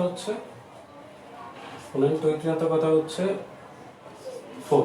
তো তাদের পার্থক্য কত? 4 মাইনাস 2.1 ইকুয়ালস টু 1.9। তাদের পার্থক্য হচ্ছে 1.9। এটা কি? এটা হচ্ছে তড়িৎ ঋণাত্মকতা পার্থক্য। তার মানে কি এটাকে আমরা কি বলতে পারি? এটা হচ্ছে একটা পোলার যৌগ। তো 0.5 থেকে 1.9, এজন্য বলা হয় হাইড্রোজেন ফ্লোরাইডকে সবচেয়ে বেশি পোলার যৌগ। কেন? কারণ হচ্ছে তাদের পার্থক্য সবচেয়ে বেশি 1.9। আরেকটা কি? আরেকটা হচ্ছে H2O। আরেকটা উদাহরণ যদি বলি H2O, এখানে হাইড্রোজেনের তড়িৎ ঋণাত্মকতা কত আর অক্সিজেনের তড়িৎ ঋণাত্মকতা হচ্ছে 3.5 এবং হাইড্রোজেনের তড়িৎ ঋণাত্মকতা হচ্ছে 2.1। পার্থক্য কত? 1.4। তো এটা বলতে পারি এটা হচ্ছে একটা পোলার যৌগ। তো পোলার যৌগ যত এরকম 0.5 থেকে 1.9 যদি এই পার্থক্যের ভিতর যদি পড়ে, তাহলে আমরা সেটাকে বলতে পারবো সেটা একটা পোলার যৌগ। আর পোলার যৌগ মানে হচ্ছে সমযোজী যৌগের আণবিক বৈশিষ্ট্য। তো তড়িৎ ঋণাত্মকতার যে মান, প্রথম 18টা যৌগ বা প্রথম 20টা যৌগের তড়িৎ ঋণাত্মকতার মান তোমাদের মুখস্থ রাখতে হবে। তো কিভাবে রাখবা? জাস্ট এইভাবে মনে রাখতে হবে যে দেখো হাইড্রোজেনের সবসময় কত? 2.1 তার তড়িৎ ঋণাত্মকতা। দেন হচ্ছে লিথিয়াম থেকে দেখো লিথিয়ামের হচ্ছে 1, দেন বেরিলিয়ামের হচ্ছে 1.5। এভাবে 2.1 লিথিয়ামের 1, বেরিলিয়ামের 1.5 এবং 0.5 বাড়তে বাড়তে 9 নাম্বার পরমাণুতে যায়। 9 নম্বর পরমাণু কি? ফ্লোরিন পর্যন্ত যায়। তো ফ্লোরিনের কত হবে? 4। যেমন হচ্ছে লিথিয়ামের 1, বেরিলিয়ামের 1.5, বোরনের হচ্ছে 2, কার্বনের হচ্ছে 2.5, যেমন হচ্ছে তারপর কি carbon, hydrogen, lithium, beryllium, boron, carbon, নাইট্রোজেনের হচ্ছে আচ্ছা লিথিয়ামের 1, বেরিলিয়ামের 1.5, বোরনের হচ্ছে 2,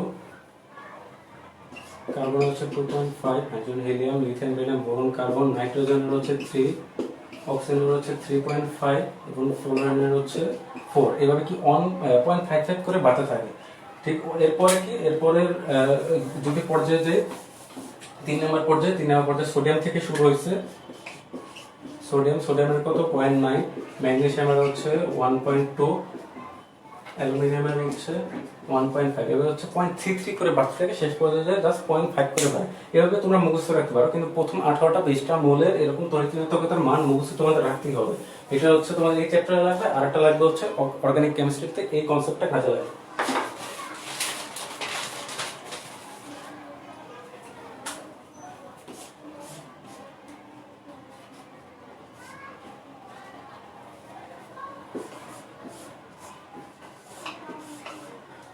তো HCl এর তড়িৎ ঋণাত্মকতার পার্থক্যটা বের করো তো। তোমার তড়িৎ ঋণাত্মকতার পার্থক্যটা বের করে কমেন্ট বক্সে জানাও।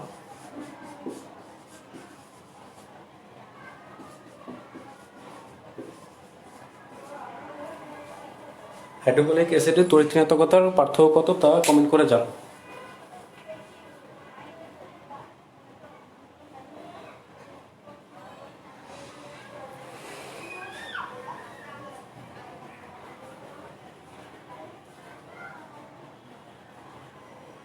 হাইড্রোক্লোরিক অ্যাসিডের তড়িৎ ঋণাত্মকতার মান তোমরা কমেন্ট করে জানাও। তারপর আমরা সংকরণে চলে যাব।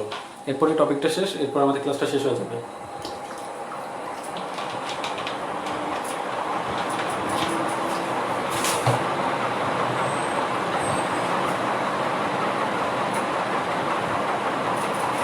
হাইড্রোক্লোরিক অ্যাসিডের তড়িৎ ঋণাত্মকতার মান কত, তড়িৎ ঋণাত্মকতার পার্থক্য কত তা একটু বলো।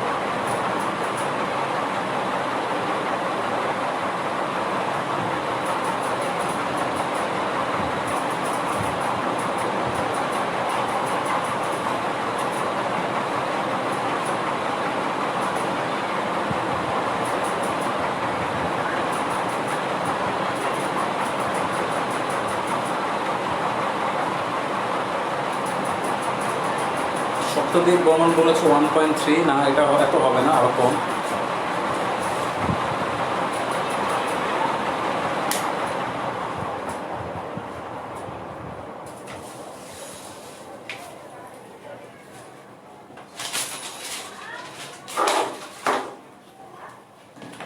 আচ্ছা, আমি বলে দিচ্ছি হাইড্রোজেনের তড়িৎ ঋণাত্মকতা হচ্ছে 2.1 এবং ক্লোরিনের তড়িৎ ঋণাত্মকতা কত হচ্ছে 3। তো পার্থক্য কত? 3 - 2.1 = 0.9। তার মানে এটা আমরা বলতে পারি এটা একটা পোলার যৌগ, মানে এর ভিতর আয়নিক বৈশিষ্ট্য আছে।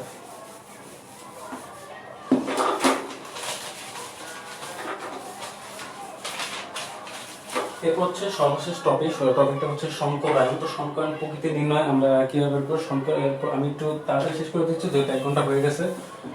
সংকরায়নের অরবিটালের প্রকৃতি কিভাবে নির্ণয় করব, x ইকুয়ালস টু হাফ, সূত্রটা বলে দিচ্ছি, x equals to half into যোজ্যতা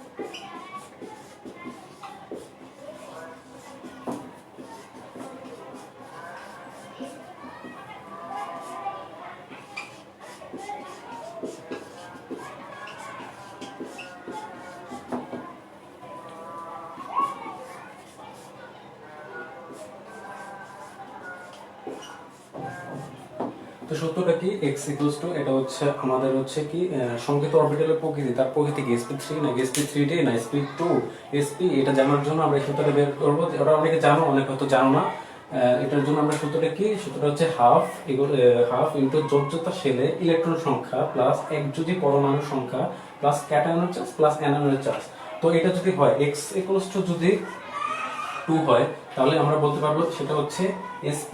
যদি x ইকুয়ালস টু 3 হয় তাহলে বলতে পারবো হচ্ছে sp2 সংকরায়ন। যদি x ইকুয়ালস টু 4 হয় তাহলে বলতে পারবো হচ্ছে sp3। যদি x ইকুয়ালস টু যদি 5 হয় তাহলে বলবো হচ্ছে sp3d। যদি x ইকুয়ালস টু 6 হয় তাহলে বলবো হচ্ছে sp3d2। যদি x ইকুয়ালস টু 7 হয় তাহলে বলবো হচ্ছে sp3d3। তো এইভাবে ম্যাথ করার পর যদি x ইকুয়ালস টু 2 আসে তাহলে বলবো হচ্ছে সেটা তার সংকরায়ন অবস্থা sp, x ইকুয়ালস টু 3 আসলে sp2, x ইকুয়ালস টু 4 আসলে sp3, x ইকুয়ালস টু 5 আসলে sp3d, x ইকুয়ালস টু 6 আসলে sp3d2, x ইকুয়ালস টু 7 আসলে sp3d3। তো আমি উদাহরণের মাধ্যমে দেখি, উদাহরণের মাধ্যমে যদি যাই তাহলে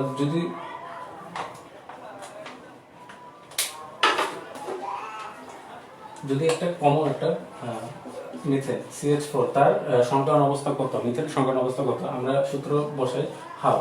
এখানে তার কেন্দ্রীয় মূলক কোনটা কার্বন, তার যোজ্যতা শেলে ইলেকট্রন সংখ্যা কত, যোজ্যতা শেলে ইলেকট্রনের সংখ্যা হচ্ছে 4। এখানে তারপর হচ্ছে একযোজী পরমাণু সংখ্যা, একযোজী পরমাণু কি হাইড্রোজেন একযোজী পরমাণু, এখানে কয়টা, 4টা। তারপর এখানে কোনো চার্জ নাই, তো এখানে বলছে ক্যাটায়নের চার্জ অ্যানোয়নের চার্জ, তো আমাদের দরকার নেই। তো হাফ 8 ইকুয়ালস টু কত, 4। তো 4 হলে আমরা কি জানবো, 4 হলে যদি x ইকুয়ালস টু 4 হয় তাহলে আমরা লিখতে পারবো sp3। তাহলে তার সংকরায়ন অবস্থা হচ্ছে sp3। তো পরবর্তী যদি আরেকটা উদাহরণ দিই,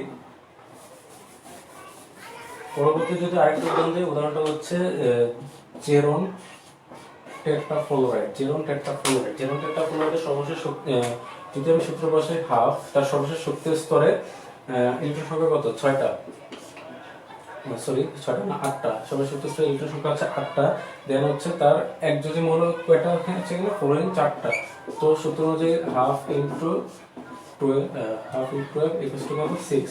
তো 6 হলে আমরা কি বোঝাই, x ইকুয়ালস টু 6 হলে তার সংকরায়ন অবস্থা বলতে পারবো sp3d2। তো আশা করি বুঝতে পারছো যে এভাবে আমরা সংকেত অরবিটালের প্রকৃতি নির্ণয় করতে পারবো এই সূত্র ইউজ করে। এখন হচ্ছে এই আকার আকৃতি, যদি এটা আমি বলে দিচ্ছি, এটার সাথে মিল আছে আকার আকৃতিটা। যদি 4টা হয়, যদি সংকরিত অবস্থা যদি 4টা হয় তার মানে কি, চতে দেখো চতুস্তলিক, উদাহরণ কি কার্বন টেট্রাক্লোরাইড। এই কার্বন টেট্রাক্লোরাইড এটা কি, এটা হচ্ছে চতুস্তলিক, কারণ কি এর অরবিটাল সংখ্যা হচ্ছে 4টি। যদি ওই সূত্র ইউজ করে বের করবে, এর সংকরণ অবস্থা হচ্ছে 4টি অরবিটাল থাকবে। তো চতে দেখো চতুস্তলিক মিলে যায়। তারপর পরের উদাহরণ হচ্ছে বোরন